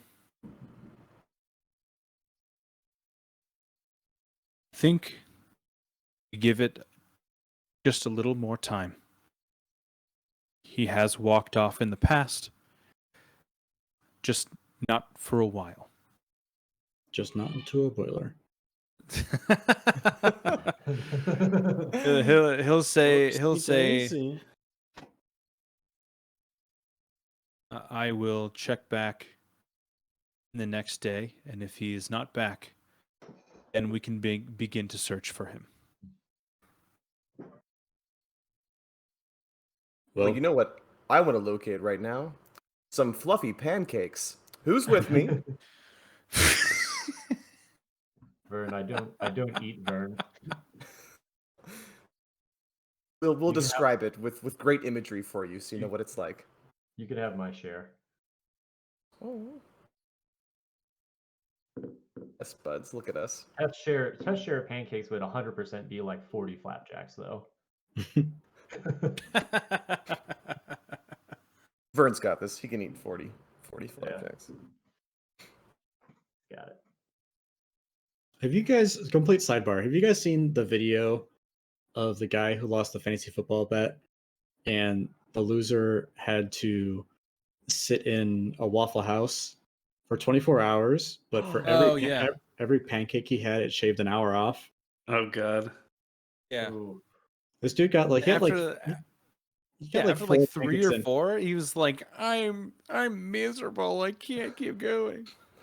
Bro, man up, dude. After how That's many? actually a really funny bet. It's hilarious. That's It was You really have like to good. stay 3 or there 4 for a day, pancakes. but every pancake shaves off an hour. Yeah. Dude, I'm after like 1 hour. I'm out. Pancakes, come on. I mean, honestly, if I could just get like 8 down over the course of however long, that'd be great. That's just like a really long day at work, I guess. Yeah. Hanging out at Waffle House. Well, if it's 24 hours, I could probably eat 5 or 6 right off the bat.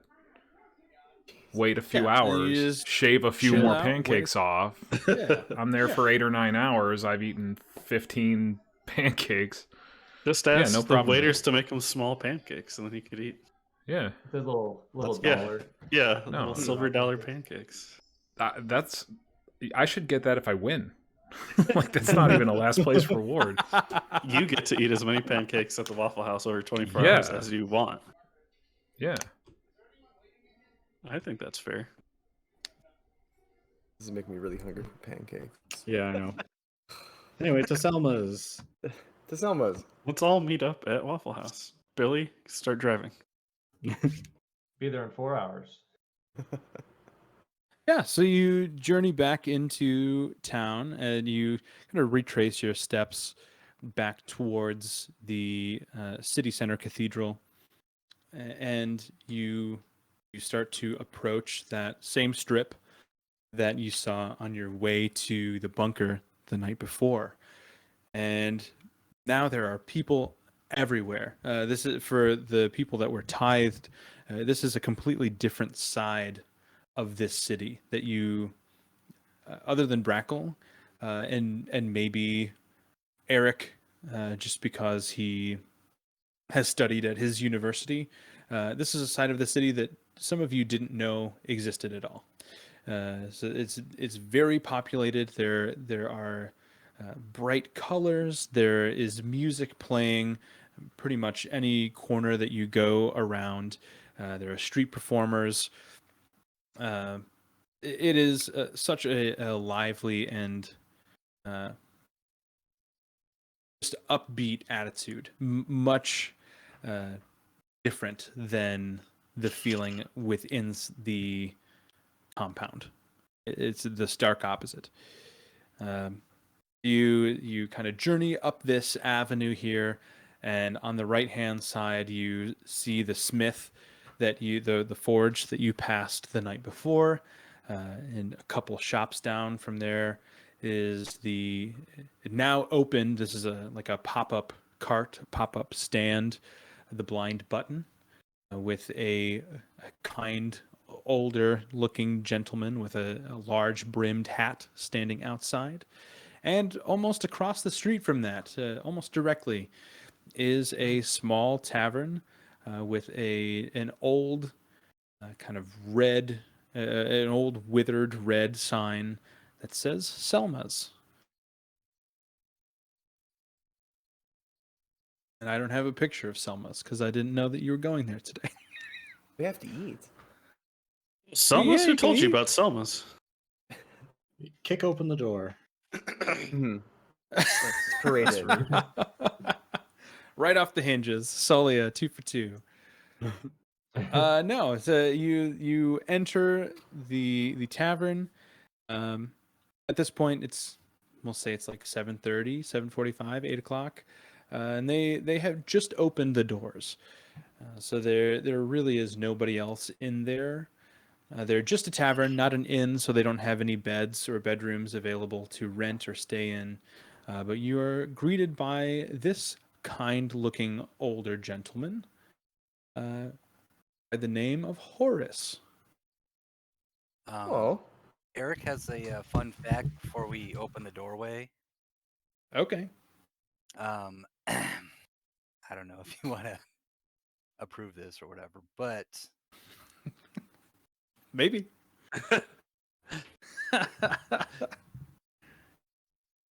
And These nuts. I approve. Well, he really got us on that one. I swear to God, I don't. Simon's What a gonna crazy bump fact. that. Urzak's insight check. Yeah. yeah. Oh man, that's hilarious. So, fun fact, guys, Selma's was the first desegregated tavern in this city. What? All races are allowed here. Yeah. All right. Is that because of the movie?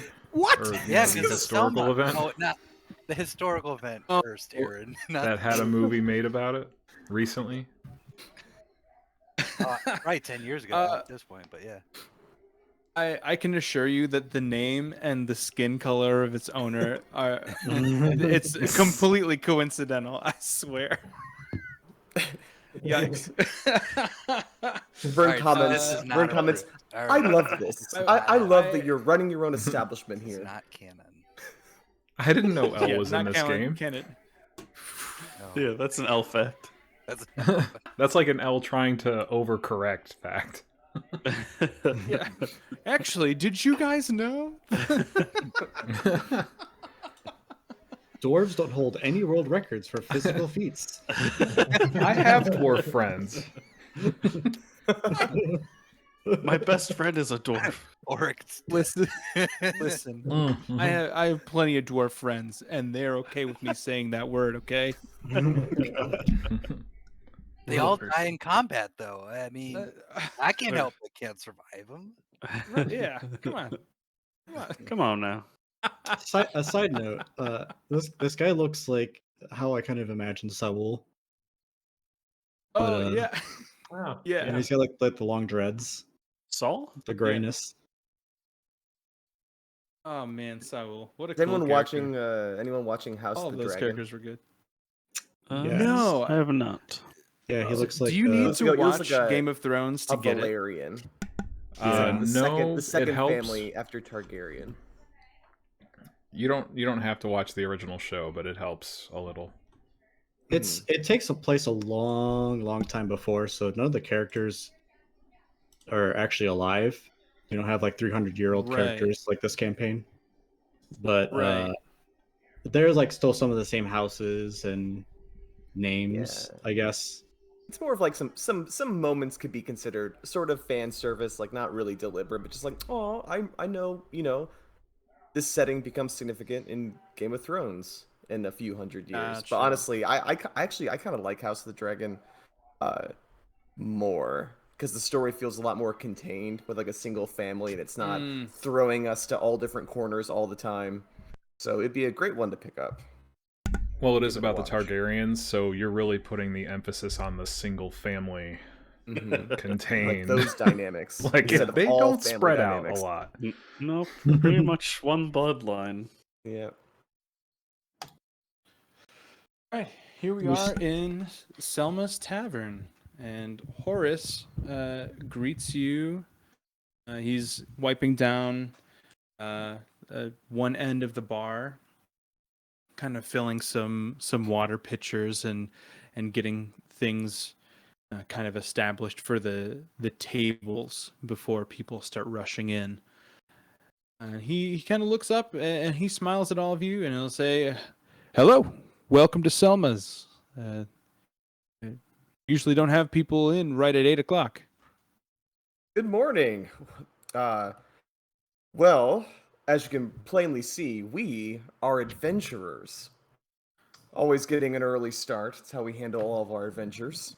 Right, guys? He will instantly start smiling as you as you are saying this. I think "we" is a strong word, but we would just like to partake in some food. Quite famished. Sure thing. We have plenty of that. Anything specific you guys want? Well, we'll settle into one of these family-style tables. Right. No bar seating for us. I want us all to look at each other and, gather round. I think We'll Vern have, needs like a coloring plate setting. big Some old crayons. big old slop of Vern would love that, actually. eggs Benedict. 10 eggs Benedicts, please. Yes, and Oh, one the to one, go the as one, well. the one with the word search and the maze. Yes, And, and some coloring instruments over here. And this is on my tab. Could we also get a nice round of mimosas for everybody? My good sir? Vern, I don't drink. Is Elias here? Elias would be here. I would say that Luna, Solia, and Dez did not make this trip with you. So it would just be the six of you They don't eat. and Elias. It's good that Des isn't watching us eating eggs. Be offensive. I'm totally giving Elias a sip of my mimosa. Yeah, you can have a whole so- mimosa here. So I'm gonna Is insist there a on legal drinking age in a glass of in- chocolate milk for I don't know. I didn't have any laws established, so just it's the purge every day, baby. Well, how can you be chaotic or good? Yeah, the lawmakers are chaotic evil. Actually, they just decided no limits on anything. No, I would say there. I don't know. Every race ages differently, so laws are arbitrary. So whatever you feel like is good for orcs, just do that thing. I'll just get him his own then. Perfect. Put He'll some hair on say, his chest. I've never had orange juice before, Crowbar. I've heard that it's really sweet. Oh, it's pretty sweet. I'm so excited. Thank you. And thank you, Mr. Wellerby, for buying all of this for us. Oh, it's my honor. What are friends for, right? Yeah, he'll already be sipping on his mimosa. Fast enough for you, fast enough to not even reply to you. Vern, Uh, what did you do before coming here? Well, my primary job was just being rich. So you know how that goes. But no, I have certain business ventures and projects that I work on. I like to build things, and once I get this whole railway going, I want to start sort of selling my products, all in the testing phase right now, to all corners of this great continent.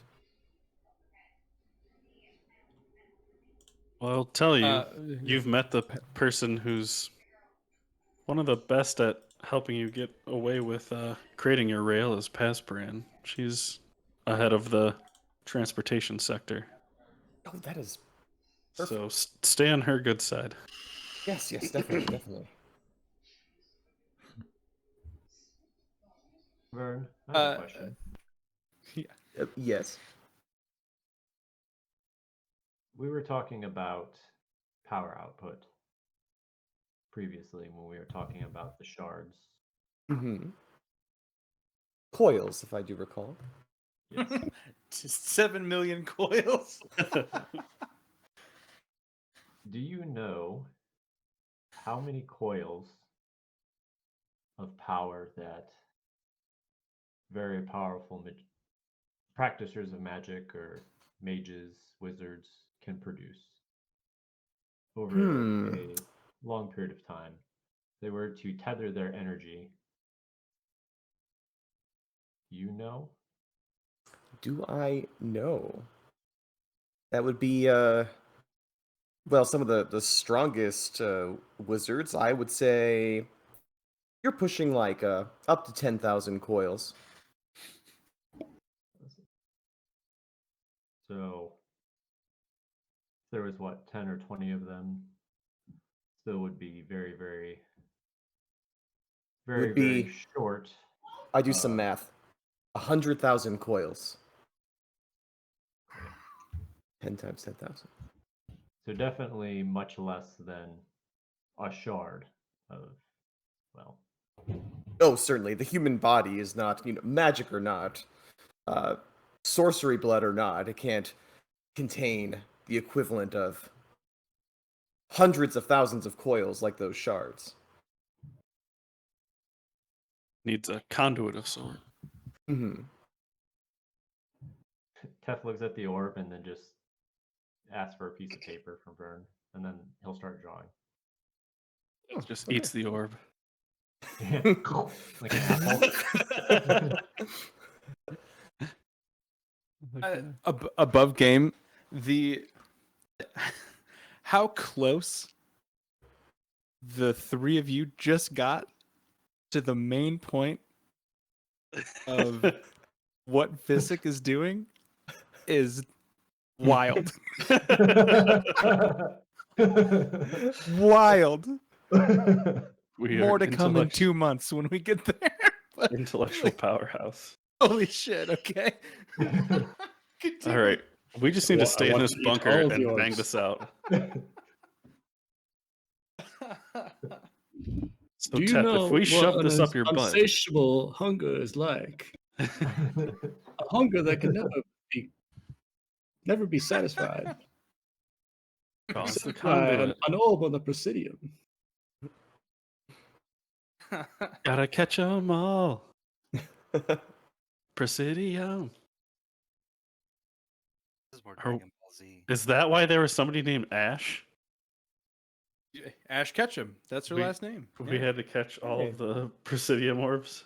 Mm-hmm. God damn it. Ash is going to be the final boss. Yep. In Pokemon. She's you're only- actually her title is champion. So if you could just get that correct, please. Champion. So Horace will come back with a huge tray of food, and he'll sit it down in the middle of your table, and there's a large array of different things. There's a whole section of 2 different types of bacon cooked 3 different ways, extra crispy, regular, and a little bit floppy. There is disc sausage and link sausage, of the pork and the turkey variety, because he doesn't know what you guys really want, because none of you really actually told him. And a whole side of the platter is just like potatoes. So they're like ground like hash browns and So hungry. some larger potato chunks, because they're a little bit heartier. And he felt like you, as adventurers, since Vern said very clearly that you were adventurers, you would need that on the road. So he kind of sets that down in front of everybody, and I'll say, whenever you want those eggs Benedict to go, just let me know, and I'll whip them up for you real quick and give them to you in a little box. Oh, wonderful. Thank you so much. This is all family style? And he realizes that he didn't give you individual plates, so he'll run back to the back and grab individual plates and some tongs. That's just Vern's. Eat Yeah. up. Vern plate, opens his jacket and he takes out a little napkin that he unrolls, and he has his own silverware. He will come back with a stack of mismatched plates. None of them match. They're different shapes, different sizes, different colors, and set one down in front of each of you, Very hipster. along with glasses, little like stone Mason jars. glasses. Yeah, mason jars, and a couple pitchers of water. Urzak is gonna just like start schlepping food onto a plate. Not like quite like an animal, but the amount that he's eating is a lot. And he's just gonna turn to Crowbar and say, "Bet you I can eat more." Yes. Yes. He won't even yes. say, he won't even say anything. He'll just start taking food. Just Yeah, he turn to actually is Tabby. being a little animalistic, just hoarding it a bit. My money's on Vern. You're gonna turn to Teth and say, Well, this isn't pancakes. Hold on. say, Like strictly Teth, pancakes. Teth, I know you're not eating, and you're very observant. Are you able to keep track of how much we're eating each? Ted stops drawing, which we'll get to later. We'll just say he's finished his picture. And then just goes, like, locked on. Okay. Does he like Roll. scan, like do laser scanners come out of his eyes and he surveys the table or something? Infrared starts popping out. Do Yeah. food challenge rolls. I want to know Alright. who Yeah. wins. I can do that. All right, ready, set, go. As this is starting, Horace is behind the bar, and he's like next to one of his cooks, and he just like hits him on the shoulder and is like motioning over. He's just like, and so he goes back into the kitchen and starts making more stuff. The platter was not that big. He's like, sausage, bacon, just do all of it. Get some toast too. Bring out some bread. I don't know, just make whatever you want. Who wins? Who wins? Yeah, how do we do an eating contest? How are we doing this? Yeah. What are those rolls gonna be? Let's see. So, I guess Urzak and Crowbar roll initiative. Okay. Do I still roll at advantage because I'm a barbarian? I rolled a 2. Go ahead. Okay. Well, I only rolled a 6, so 8 with my initiative modifier. Slow and steady. That's what Urzak's going for. All right, so Yeah. we're gonna treat this as a skill test. Okay. So Crowbar, Are we doing in front all of of it you in on roll this, 20? Yes, please. So for the skill tests, you can't use the same skill twice in a row. Okay. So you have to come up with a reason to use different skills to achieve different things. In this Okay. case, you are both trying to eat as many pieces of bacon and sausage and potatoes and eggs as you can. Okay. So in front of you, you have, again, 3 types of sausage. The 2 types of sausage, but they are turkey sausage and pork sausage. So 4 types of sausage. You have 6 types of bacon, the 3 consistencies, regular bacon and turkey bacon. And then you have a whole bunch of hash browns and a whole bunch of like chopped up potatoes, potato wedges, we'll say. And then a whole bunch of eggs and the mimosas. Crowbar. Which skill would you like to use to strategize? I have to starting start to off with eat. intimidation.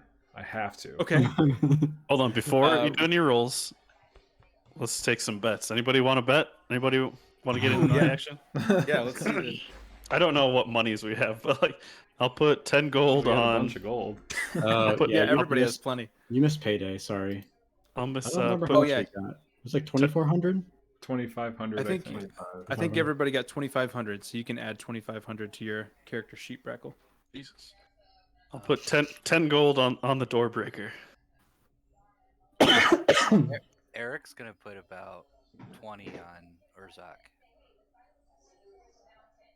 Vern, are you sure you don't want to join in on this? You look like Yeah, you Vern. are. Yeah, but I didn't really. Oh, you mean like in the eating contest? Yeah. Yeah. Vern sees this as an opportunity to make his friends proud and impressed with him.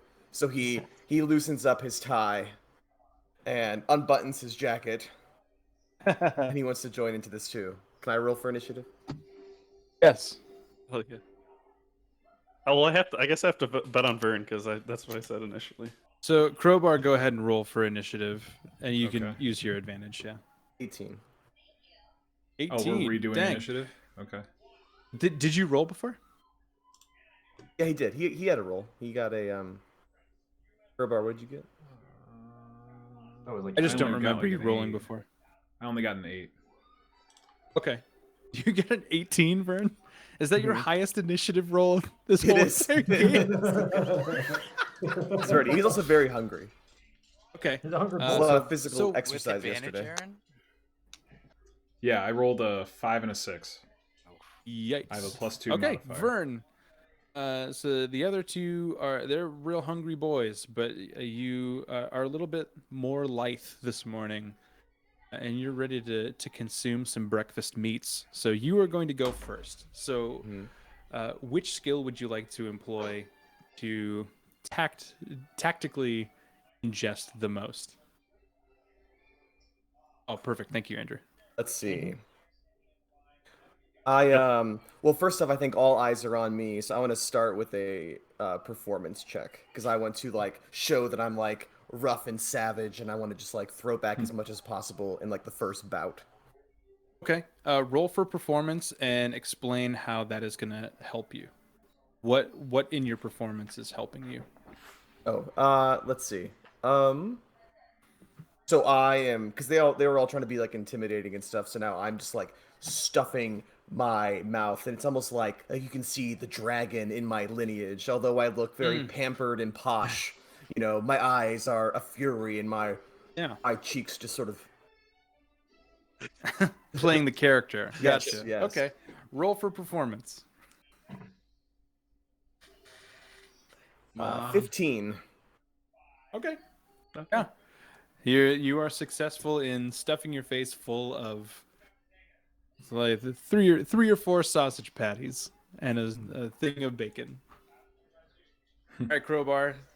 Going with intimidation? Yeah, I'll stick with my intimidate, and I'm going to stare right at Vern. Because I know it won't phase Urzak. Yeah, roll for intimidation. I only rolled a 9. Ooh. Vern is pretty distracted.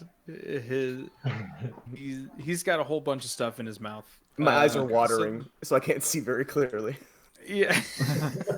So your intimidation of Vern doesn't work, but you can still consume quite a bit in your Okay. first turn. Urzak, what do you do? What do you got? Urzak, grabs a ton of food and puts it on his plate, and of course, before eating, he has to say a prayer to Lendis. Religion check. Wow. Is this all fair play? Can I do a guidance to Urzak? You can. Oh, he's putting the Counterspell. Is it? Are we able to detect it? I counterspell it. Because that's kind of cheating. Yeah. What does it look like when you cast guidance? Well, guidance is a touch, so. Yeah, but you still have verbal and somatic. Let's see here. Is it? It's verbal. Yeah, but verbal, I thought it was just whatever words come out of my mouth as I'm saying it. So. Yeah, you verbalize the incantation. I don't know if it's so like you guidance. are saying a So spell. it's obviously guidance. Yeah. Yeah. I'm counterspelling. I saw an interesting. You're I saw an interesting counterspelling a video the other cantrip. day. That's so hilarious. I saw an interesting video the other day that said wizards are the only. Wizards would be the only characters that know the names of the spell. Everybody else just like calls it their version of whatever they can do or like what it looks like for them. Yep. So like none of you are Yeah. wizards. So even if he said guidance, like all of you would be like, what are you talking about? Eric is so weird. Touching up on Urzak all the time. Anyway, he's gonna say a quick prayer to Lendis and ask for be grateful for the bounty he's about to receive and ask for her strength in the upcoming trial. Yeah, roll for religion. Yes. Yikes. 10. You don't feel as connected to Lendis as you normally do. She Embarrassed maybe by this. is not. She maybe is She's not a prioritizing vegetarian. helping in this venture. Just like you're not like out like saving the world. So this, I have other people that I need to help before you. Sorry. So I would say round one, that goes to Vern. He's pulling ahead from the two All of you. right. All right, Vern. Crowbar, what what'd do you you got? get? I only got a must have missed 9. it. Okay. So after that first bout where I just kind of like My boy. stuffed my face with a whole lot, I now need to strategize a little better. So I want to use no magic to like directly impact the food, but I'm going to use shape water to always have a bit of mimosa floating in the air so I can like and then like Okay. So can that Make an be- Arcana check. Okay, good. That's what I was hoping for. All right. 20, dirty 20. Yeah, on a dirty 20, that really lubes up the works. That makes it much easier to just slide like whole like the hot dog eating contest. They just like Wet eat the entire buns. like yeah, the mimosas wetting your biscuits for you as you're like shoving them down with the sausage links. Disgusting. Vern, you're disgusting. Crowbar, go for it. Oh man. So I'm gonna see that this magic user is using magic to help himself. It's gonna get me irrationally angry. And for that, I'm gonna have to make a sanity check for my food.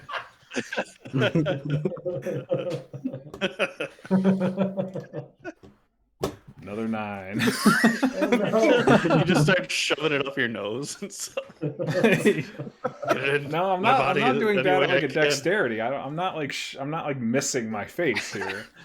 No, you're just trying to shove food in every orifice to try. I'm trying. Yeah. Oh god. I don't have magic. I know what I gotta Oh do. my god. Oh, A God. 9 sanity check. That's hilarious that you decided to do that. Like, why would I try any other skill if I have sanity right there? Okay. I don't know if I ever considered the rules for sanity checks with this situation in mind. That's hilarious. Okay, yeah, with a 9 sanity,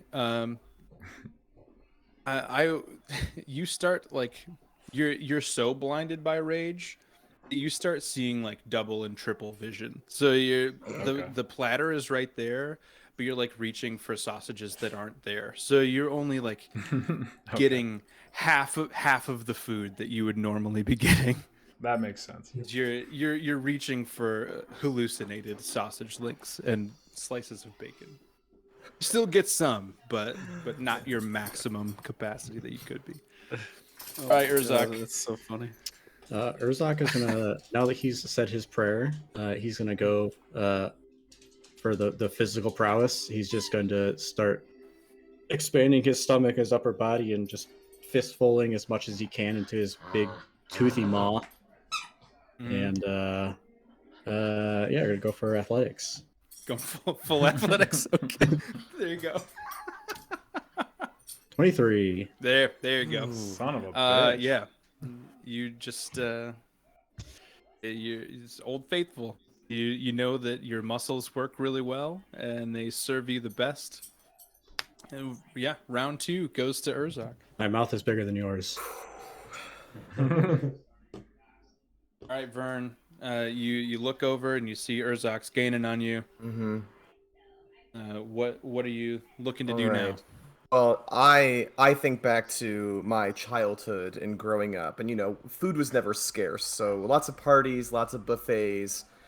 I think about my history with gorging myself on lots of food, and I use that to motivate myself to do well here. Okay, make a history check. I'm running out of like good things to. Ooh, 26. Yes. Oh shit! Oh, that's, come that's on. gonna be tough to beat. In explicit detail, you can remember as you're eating this food just how nice and warm it makes you feel. It makes you think of your parents. It makes you think of mornings where they would make these things for you. Where they would have your wait staff make these things for you, and it just brings back such lovely memories for you. Eating the table, eating the table, eating all of this stuff at the table, surrounded by your butler Eating the and the wait maid, staff. and you knew that someday maybe your parents would join you for breakfast, and just that thought alone kept you going, and that fire now fuels you again as you're eating this food. There's no way we can beat this guy. He eats tables. He's a savage. He has caviar strewn around him, and he chooses to eat the table every time. That's the level 7 spell that I got, guys. Table eating. Table eating. Table devour. All right, Does the feet Crowbar. devour? As you regain your sanity, what are you choosing to do now? I buck see wild that on I this can one. feel myself falling behind. I'm going to rage. Okay. And then I'm going to basically just kind of brute force my way to like, I'm going to grab this food so hard that nobody else can even grab it at the moment. Like, so I'm going to channel all of that strength into just getting what I can get. And I'll do an athletics check. Okay. Here we go. Since for I'm it. raging, I have advantage on strength checks. You sure do. Raging. So it's... There we go. Oh shit! Wow, nat 20. You guys are capable of beating a 28 though. Like, let's be real here. Yeah. So with a 28, you almost startle the other people at the table. Good. Several cracks are in the middle of the table. You just like pound down that initial strike to grab that stuff. I mean, there's meat and potatoes flying everywhere, and you're just grabbing it out of the air and going nuts. At this point, the cook, the chef, is bringing extra things over to you at Horace's behest. So there's a second platter being set down. It seems a little bit alarmed that you broke his table. That might be added to your tab, Vern. Damn it. But yes, that is a very, very successful round, Crowbar. Jesus. All right. What, I needed one. what do you got, Urzak? Physically can't beat that. But, Well, you could get a nat 20 potentially. no.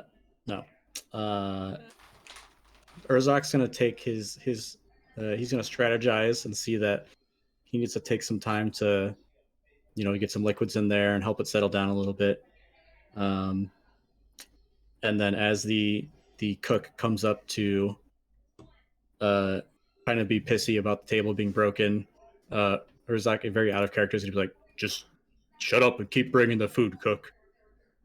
And he's like, make sure my plate's never empty. And we'll do an intimidation. Okay. Yeah. Soft stuff. None of it comes across. His mouth's full of food. Yeah, One round apiece, baby. he is frightened, but only because he can't understand any of the words that you say, and he thinks that you're just roaring at him.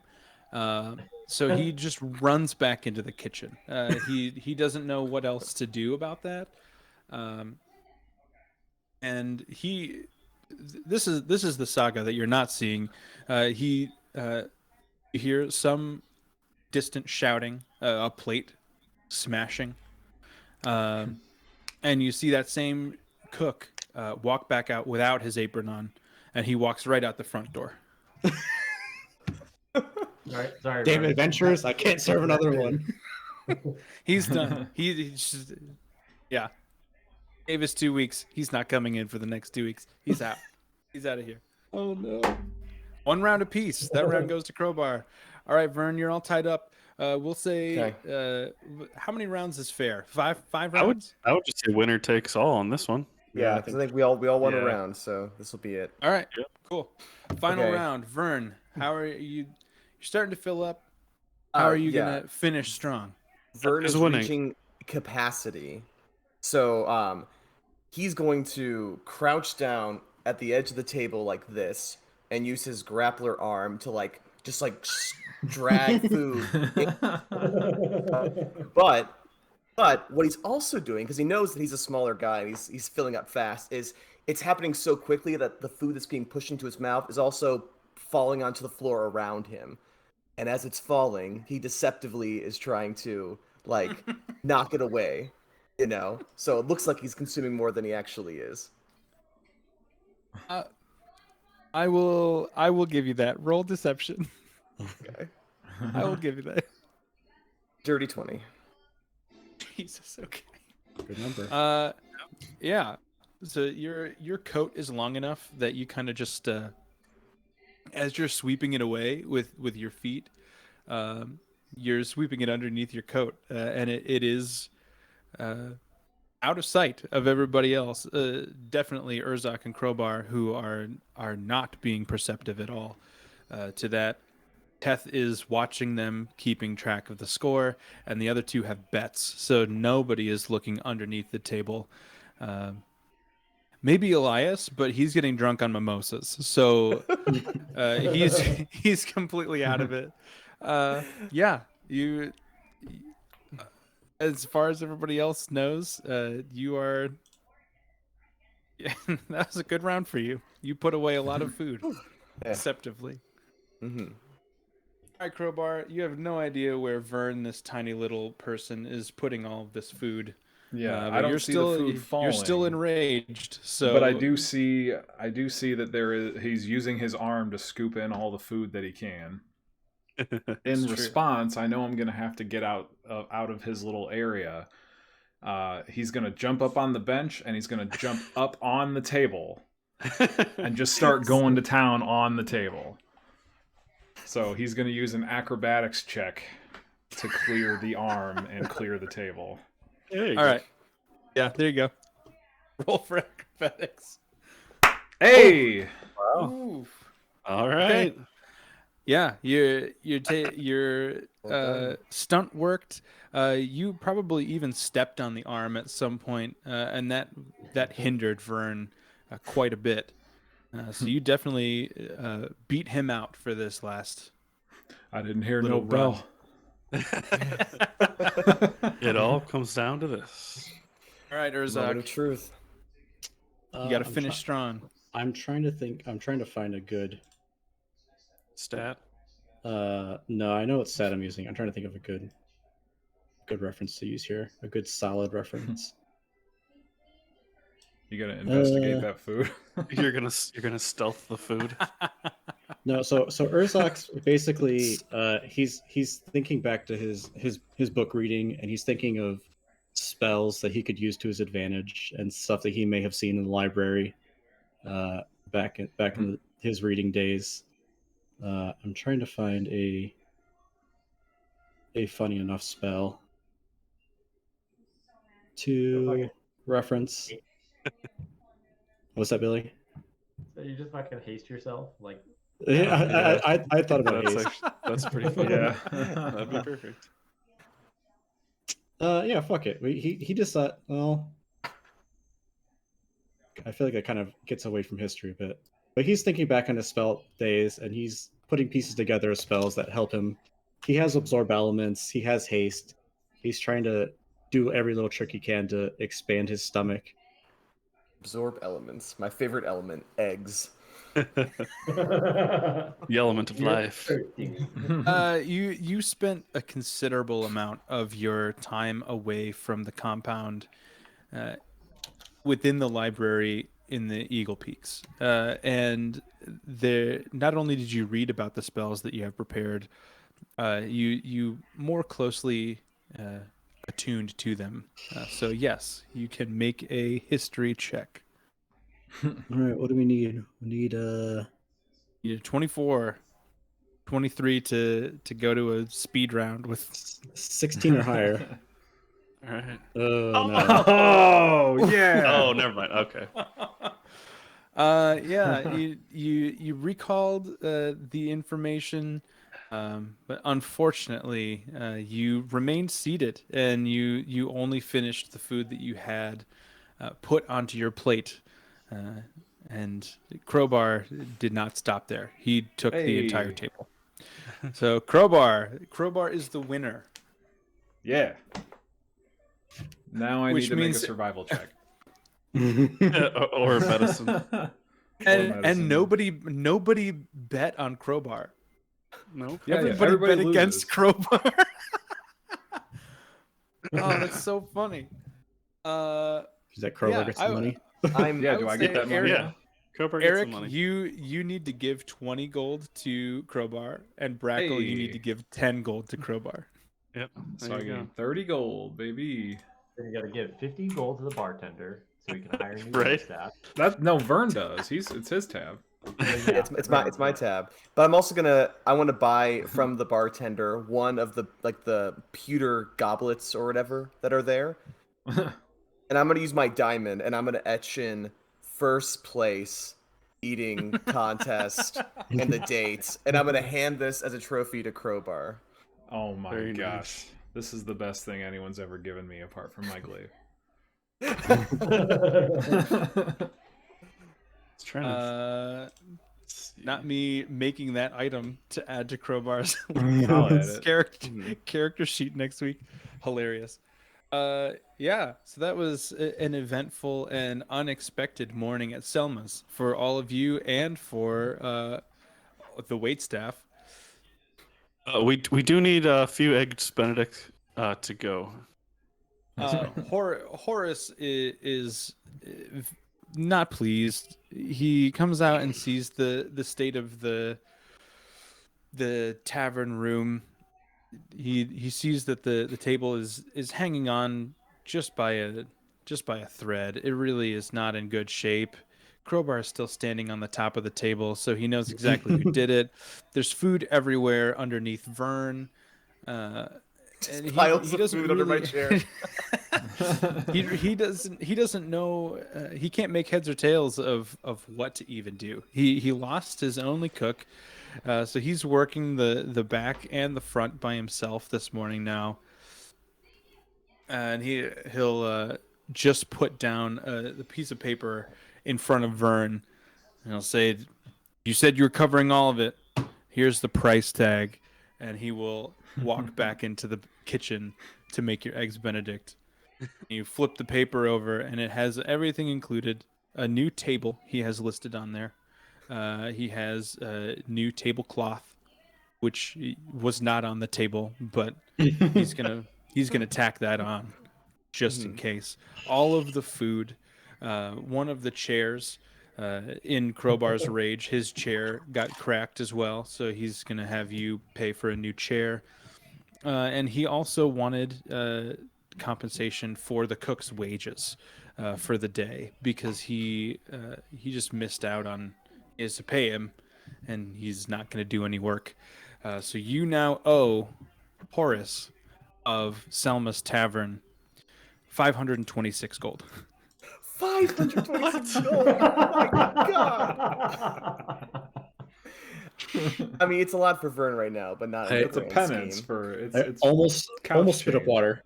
That's a lot of money. I was expecting like 500, Yeah. like a 15 gold or something like yeah, that. 526 Maybe 50. gold. This, yeah.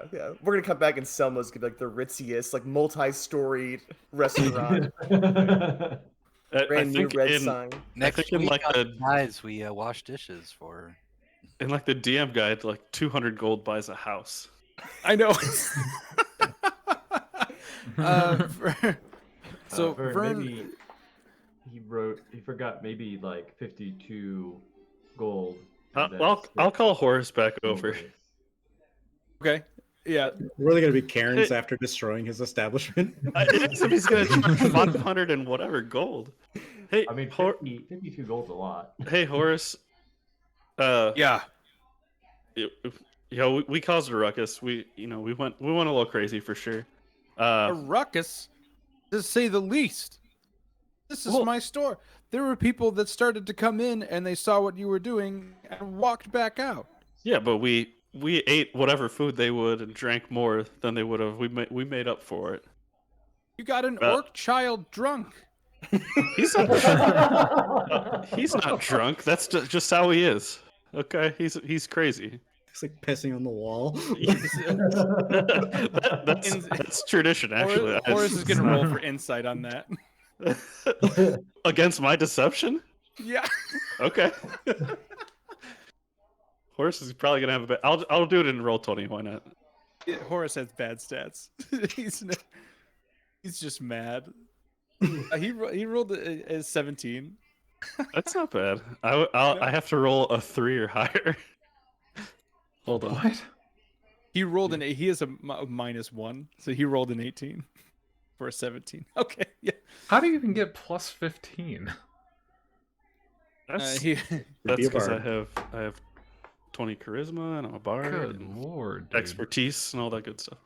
And he'll kind of like recoil for a second, and he'll look over at Crowbar, who obviously is also an orc. Be like, really, What? you guys are just like that? It's just like natural. Like when you're young, you're like that. Or... Crowbar, you don't have to answer that. You don't have to answer that. Are you not? Well, I don't see it. There's not an indoor bathroom here, so he's gonna piss on the wall a little bit. You know. Tell me nobody's ever pissed on your wall. Yeah, I think sometimes they do. I think you made a mistake. I think it's 52.5 gold. That seems right. And I'll throw on 2 platinum on top of that. So you're walking out with 72.5 gold. Fine, and he'll like hit the desk or hit the table and grab the receipt and walk back into his office. And he'll walk back out with a new piece of paper, slap it down in front of Vern. It's 42 gold. 42 gold. Good. Okay. I like that. I will. You think the cook that ran out in a rage? You think he's still within 120 feet? Maybe, probably, yeah. I want to use message, which can go through like walls and things and wrap around. Can I do that? I don't think I have to see him. This is like I can do it through He's walls. probably so I don't more than obviously see them. 120 feet away. I use a sorcery point to double my I'll use distance spell. 1 sorcery point to do that. Okay. Okay. Okay. And I wanna tell him like, you are the finest cook this party has ever seen, and you are gonna do great things. And we are sorry that we were so moved by your delicious cuisine and couldn't help ourselves and had to gorge. Please come back. We respect you. We love you. And we'll be better in the future. Kisses for. We're never being allowed back in here. Oh wait, do I have a? Roll for persuasion. Okay, do I have a word limit for message? I just realized that now. It is okay. Persuasion. No, not for message. Ooh, okay. I For rolled sending, I 16 think. plus 10, 26. Oh, That cook's coming Nice.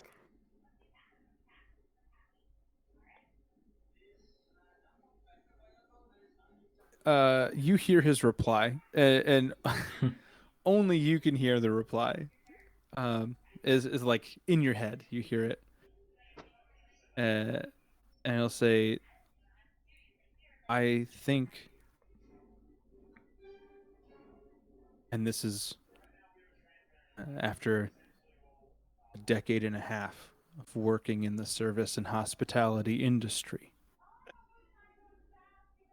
That may be the sweetest, most beautiful thing I've ever been told. Thank you. See you, Brad. See you in a few minutes. And in a couple minutes, the cook that was was back in the back, he walks back through the door, and he immediately recognizes Vern. He'll go up and just shake your hand. You could tell that his eyes are a little bit puffy. He's been crying on his walk back. I pull him in for a hug. He will gladly take it. And then when he pulls away, I hold up his hand and look at the table and be like, "Our amazing cook, everybody." Urzak's like his face is on the table, like struggling to stay awake. He's just like puts his hand up. Yeah, it's He like starts crying again, just tears streaming down his face, smiling. I think like the rest of us, like well, Teth, I guess doesn't eat, but like me and Eric are like, we don't want to bother you, but we actually didn't get to eat anything. I'm not doing that.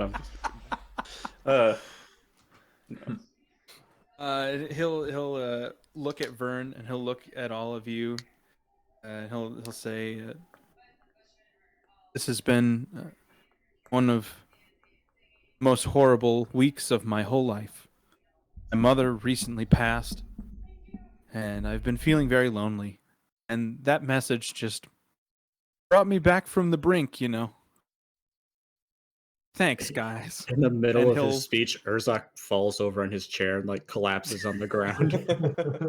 Like your chair breaks from the weight. It's like, so full.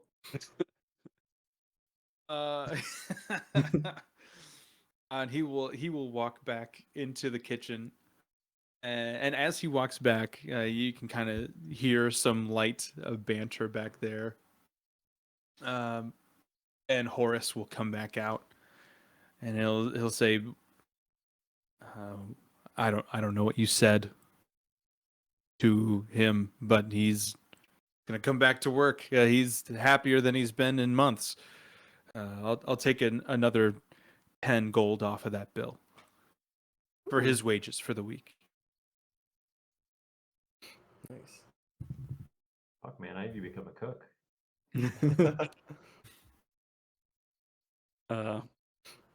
We'll say once we're ready to go, I'd like to go to like a craftsman shop, like a carpenter's shop, and commission like not like a huge banquet table, but like one that seats like 12, 14 people. And just have like, let's say maybe not like, wouldn't be for royalty, but like a pretty fancy one. I mean, it'll cost like a few $1,000s in our money. That would have just a banquet table with chairs made, and then in the center of it, whatever, I don't know if we think of a symbol for our group or the group's name, Oh, just have carved in the center, that's cool. like I like inlaid with different colored wood. Can the legs of the table be like sculpted versions of us holding the table up? Oh sure, yeah, we can make it more expensive, yeah. And then like on the maybe like as a quote, like on each head of the table, be like, "Oh, always stay hungry" or something like that. And just have them. That's perfect. We can do whatever, but like once it's done, just have the carpenter like deliver it to him with a nice little bow on it. I want my seat to say, I bet I can eat more than you, Crowbar. Yeah, we can each give it a nice little quote. But yeah, whatever you deem that's how much. really nice, guys. Whatever you deem how much money that'll be, I can take that off. Yeah, it'll be 526 gold. Please.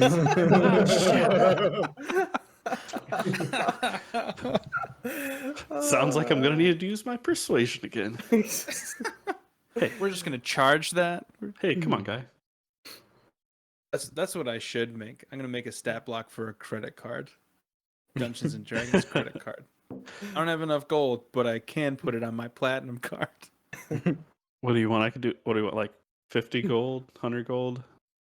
Let's do so it's gonna be a large banquet table. Yeah. with some intricately carved legs. Intricately carved legs, 12 chairs to match. Yep. What do you want it to be constructed out of? Just a hardwood, like a common hardwood. Okay. And it's all going to be engraved.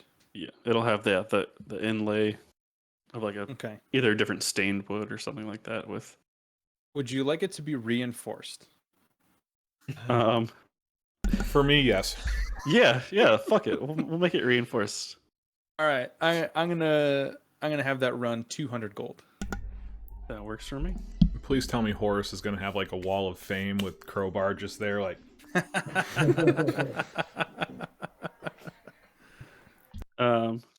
Hilarious. Yeah, we'll just hopefully we'll keep coming back. This will be our joint or something. Yeah, that's cool. Yeah, Horace seems to be pleased. He was really upset at first, and then hearing Vern and his cook talk, and having him be in better spirits than he has been in weeks. That's so nice for him to hear. And he's just all around a happy guy. Takes Feeling me much back. better about everything. Takes me back to like a meme I saw about D&D. It's like a group of 6 people came in, like comparing it to the real world. Like a group of 6 people came into my convenience store, killed 2 people, asked if there were any jobs, and left me a $500 tip. Yeah. It's like that's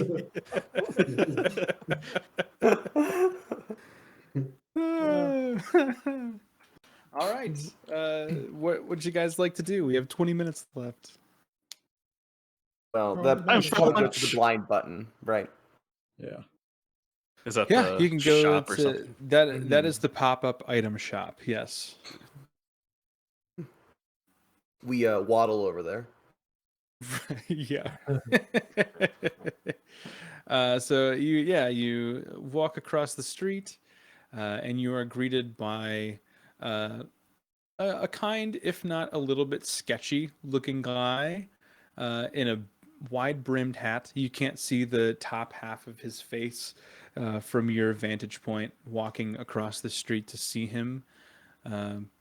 But he will greet you as he realizes you're approaching his stand. And this is what he looks like.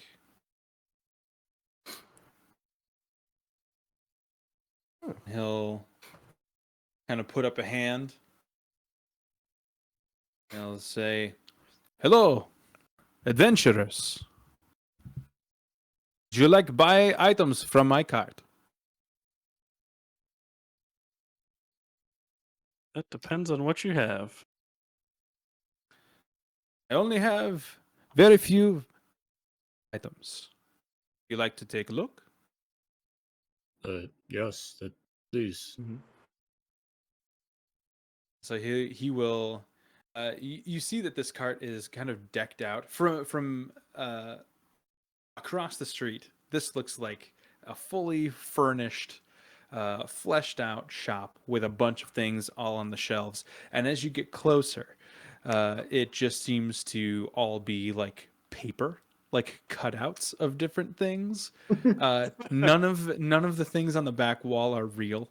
It's just to get people to come over to his cart. And he has a couple jars there on the ledge, but they're clearly just filled with like colored water. There is an orb, but it's like cracked glass, and not worth anything. And he's like, I only carry few items at a time, all of them great items. You see right now. And he will pull out a tray from behind his cart and place it up on the top of the cart. And these are the 8 items that you see inside of the cart. Ooh. My God, that doll's so creepy. Yeah, it's... Ozark's just like very like rubbing his head, like What the fuck did we get ourselves into? This is a nice pair of gloves you have here. Might you elaborate on what they do? Yes, yes. These are called Quick Bolt Glove. They make bolt out of money. Hmm. Can't we? Just gonna Like a turn lightning bolt or a metal bolt or Bow bolts. Bolts for your bows.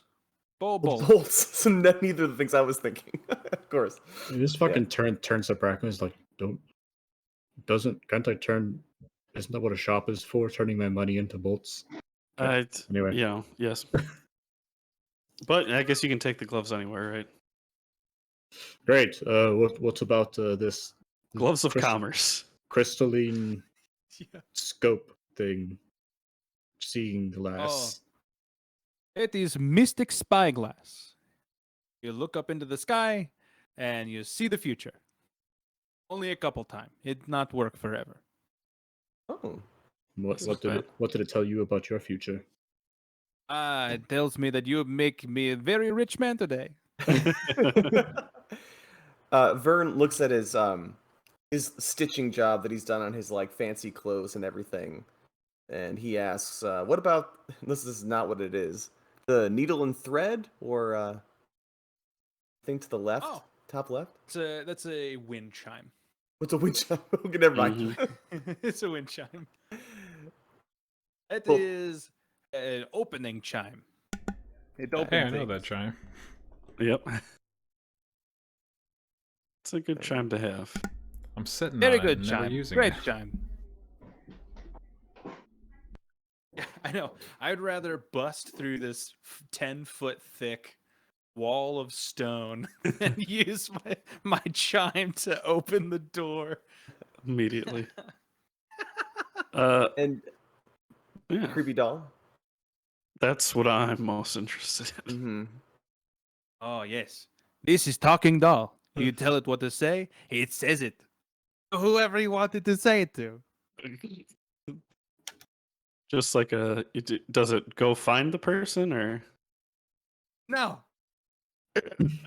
so you just say something to it and then you give it to the person and then it says the same thing? Yeah. Okay. Crowbar Send can it do that anyway. for free. Could one without Put disrupting it on the ground. We already have one of those Arcana? pointing to Elias. Yeah. Yeah. He is asleep over Crowbar's shoulder. Could parts of the doll be replaced and still have the arcana remain intact? I don't know.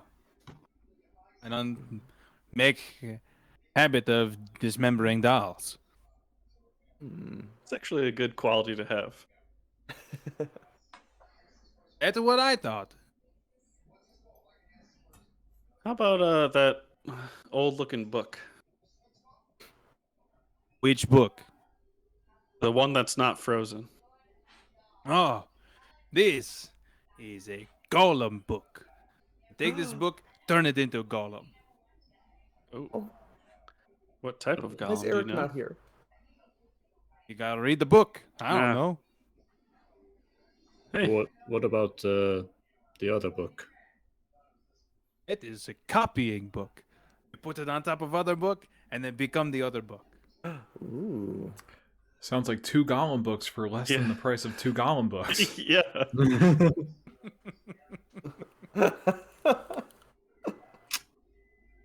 And last but not least, what are the two liquids you got there? He'll hold up this green potion. I'll say, this potion, you jump in the lake, you can breathe in lake. And I'll hold up the black potion. It's nice. And say,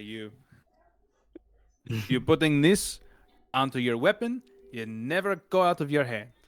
You hold it forever.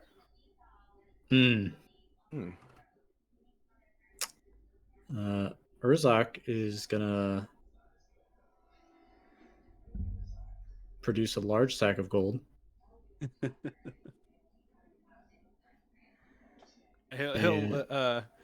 Errol will look at the bag and he'll say, see, I saw the future. I said you're going to make me a rich man. I was right, right? I was right. No? Yes? Okay. What are you buying? Come on. What are you? What He's is it? he's right. He's right, Urzak. As you said, I can see that this is a working object from what you said.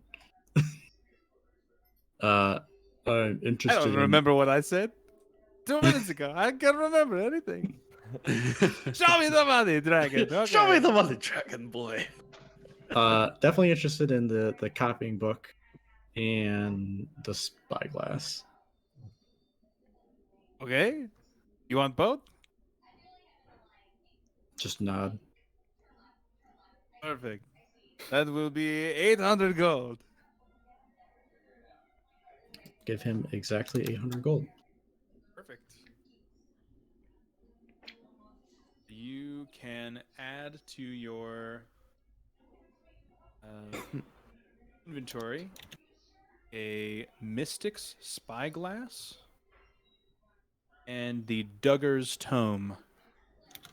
Both of those should be able to be searched. They're both homebrewed, but I made them the other day, and I think you should be able to look them up. If not, I can add them for you. Nope, got it. Awesome. I can take that little wind chime you got there. You can use it for the group. You like the chime? I I like- give you the chime. I like noises. For you, 250 gold. How about 200 gold, which is what the price tag says on it? Okay, you twist my arm. 200 gold. You got it. What a deal.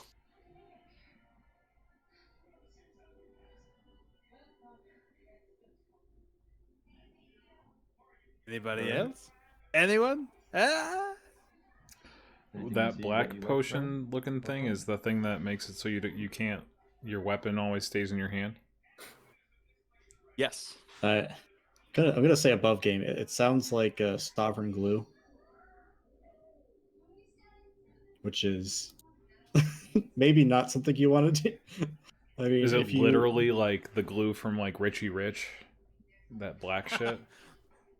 Errol has been as specific as he is capable. Okay, I'm good then. if it's sovereign Either- glue, which either sovereign way. glue is one of the best items in the fucking game. It's so Yeah. fucking funny. Yeah. It basically permanently adheres two things together, and the only way to get it loose is an oil of slipperiness Mhm. or A wish spell, I think. A wish spell, right? I'm sorry, A wish universal spell? universal Universal solvent, solvent. Yeah. oil of etherealness, or a wish spell. Yeah, Wow. there is a pretty funny It's- moment in roll 20 or not roll 20, critical Crit- role, Yeah. where they glued a dick statue to this lady's hands. A golden dick. Golden dick statue. And then actually one of the people on Roll20 dressed up as her for Halloween, like Oh, really? years later. Yeah, That's so funny. Marisha did. How do She had like a you, black eye and like a cape and everything. How many uses do you get out of it? Just one? Usually 3, I believe, but I don't know. Might not even be the same thing. It could not be the same thing. It might be something else. If you buy it, you'll know. Yeah. I'll buy it. How much is it? Oh, did that not show up? It went away when you deleted the other 2. Oh no. That's 300 gold. I'll buy it. Then sold to you again. Thank you. Uh, And you can add a tiny tar to Anytime. your inventory. Anytime. above game, I was gonna let Vern have that golem tome because it seems up his alley. Yeah. Also above game, he might be the only one that could use it. Oh, really? Yeah. In the near future. Yeah. You might be the only one with the funds to use it. Oh, okay. Well, I love building and creating things, so how about that golem tome? And That's, the doll. I want both. I want to see the stat block for this doll, so I'm glad you're buying it.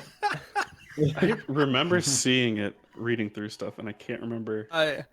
Errol is so happy. He hasn't had a successful day like this in weeks.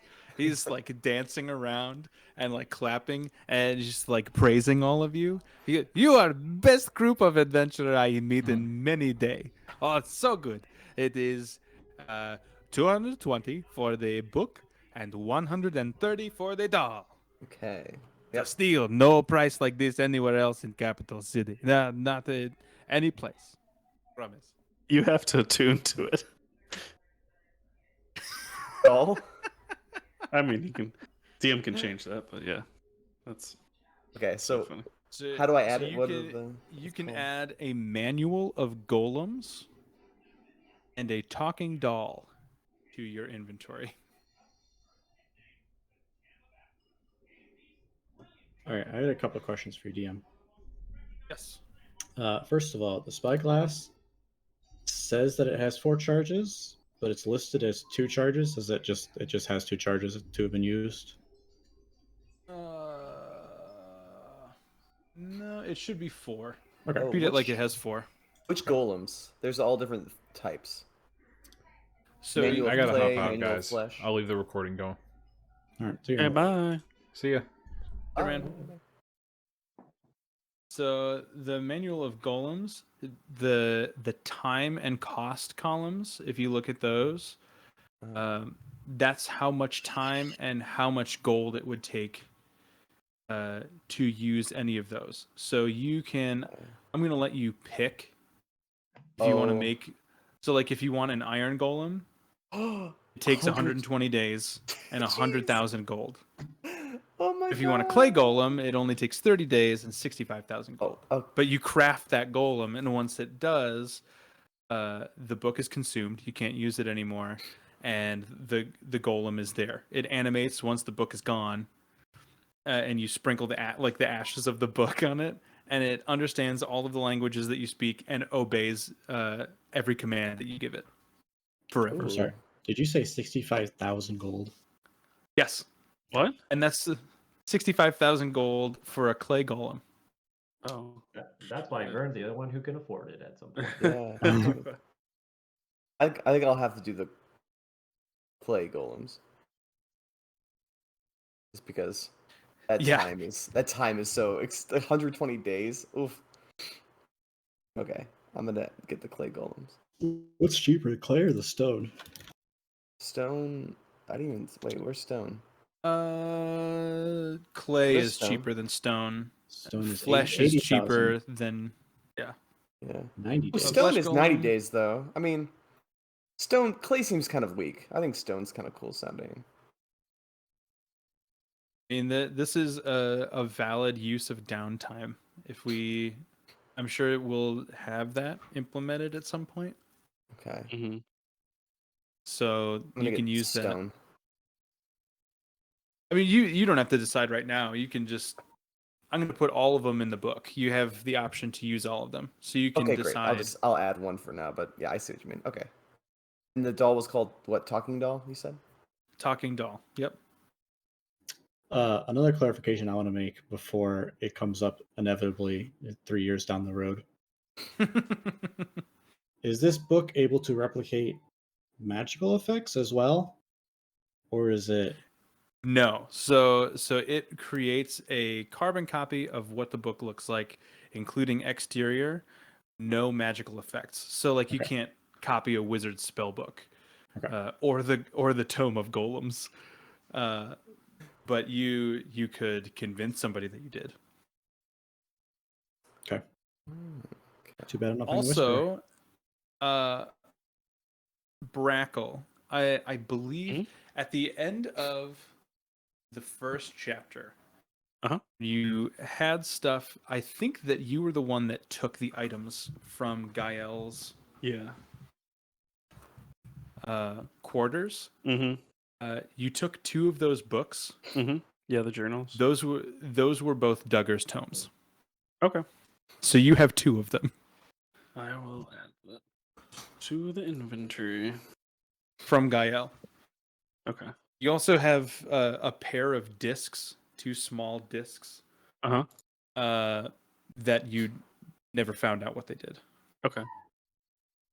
Let me Somebody just add that in there. has the daggers. Oh yeah, somebody has Oak's daggers too. I can't remember who. Maybe I'll just say that Flynn kept them because he was with you when you found them in that puzzle, and then he can bequeath them to somebody who asks him nicely later. Item. Because I genuinely can't remember who grabbed them. I I'm don't. telling you, it was probably like Adira. Does I anybody think have so. identify? Nope. I didn't think so. I don't think so. In irony of ironies, I'm pretty sure Arvantis did. Hey, Errol. Could you? Yes. Do you have any ability to identify objects that we may have? Yeah. I can Yes. give you 5 gold for each object you identify, and then I'll show them Sure. the discs. Okay. What are these? Yep, that's what you're gonna tell me.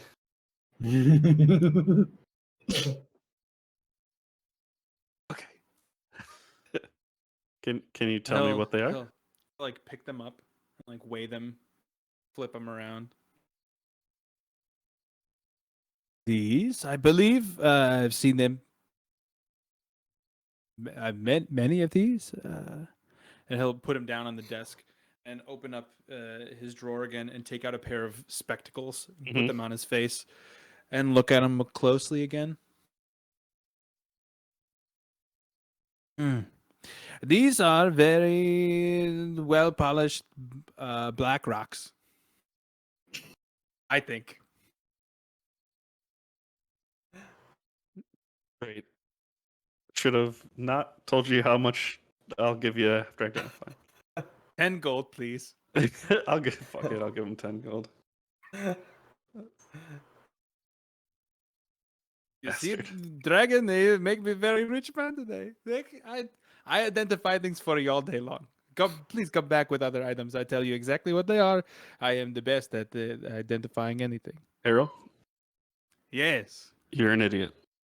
No. But, okay. On the contrary, I think he's quite smart. He just thrifted you for 10 gold. God, you had a $10. But now if he crosses me again, it will not be a good day for him. The old Arvantis treatment. Yeah. Who's Arvantis? Errol, That's what we call doing an Brackles will start- Arvantis. Gaslighting us. Were you about to Good. say something, Billy? I'm sorry. yeah, Teth will reach out his hand and then flex it in front of him, like make a fist and then open his hand, and then look at the gloves. Errol, Wow. That's a big hand. thank you. Can I see if those fit? The magic glove. I'm sure they fit. Yeah. 450 gold. I will try to put on a glove. And it does form to your hand, yes. Okay. I'll take that and then the last item you have. Okay. Okay. Yeah. 590 gold. I'll throw the gold at him. There All you right. go. You can add a quick bolt glove and a potion of water breathing to your inventory. Teth will throw the potion at Burn.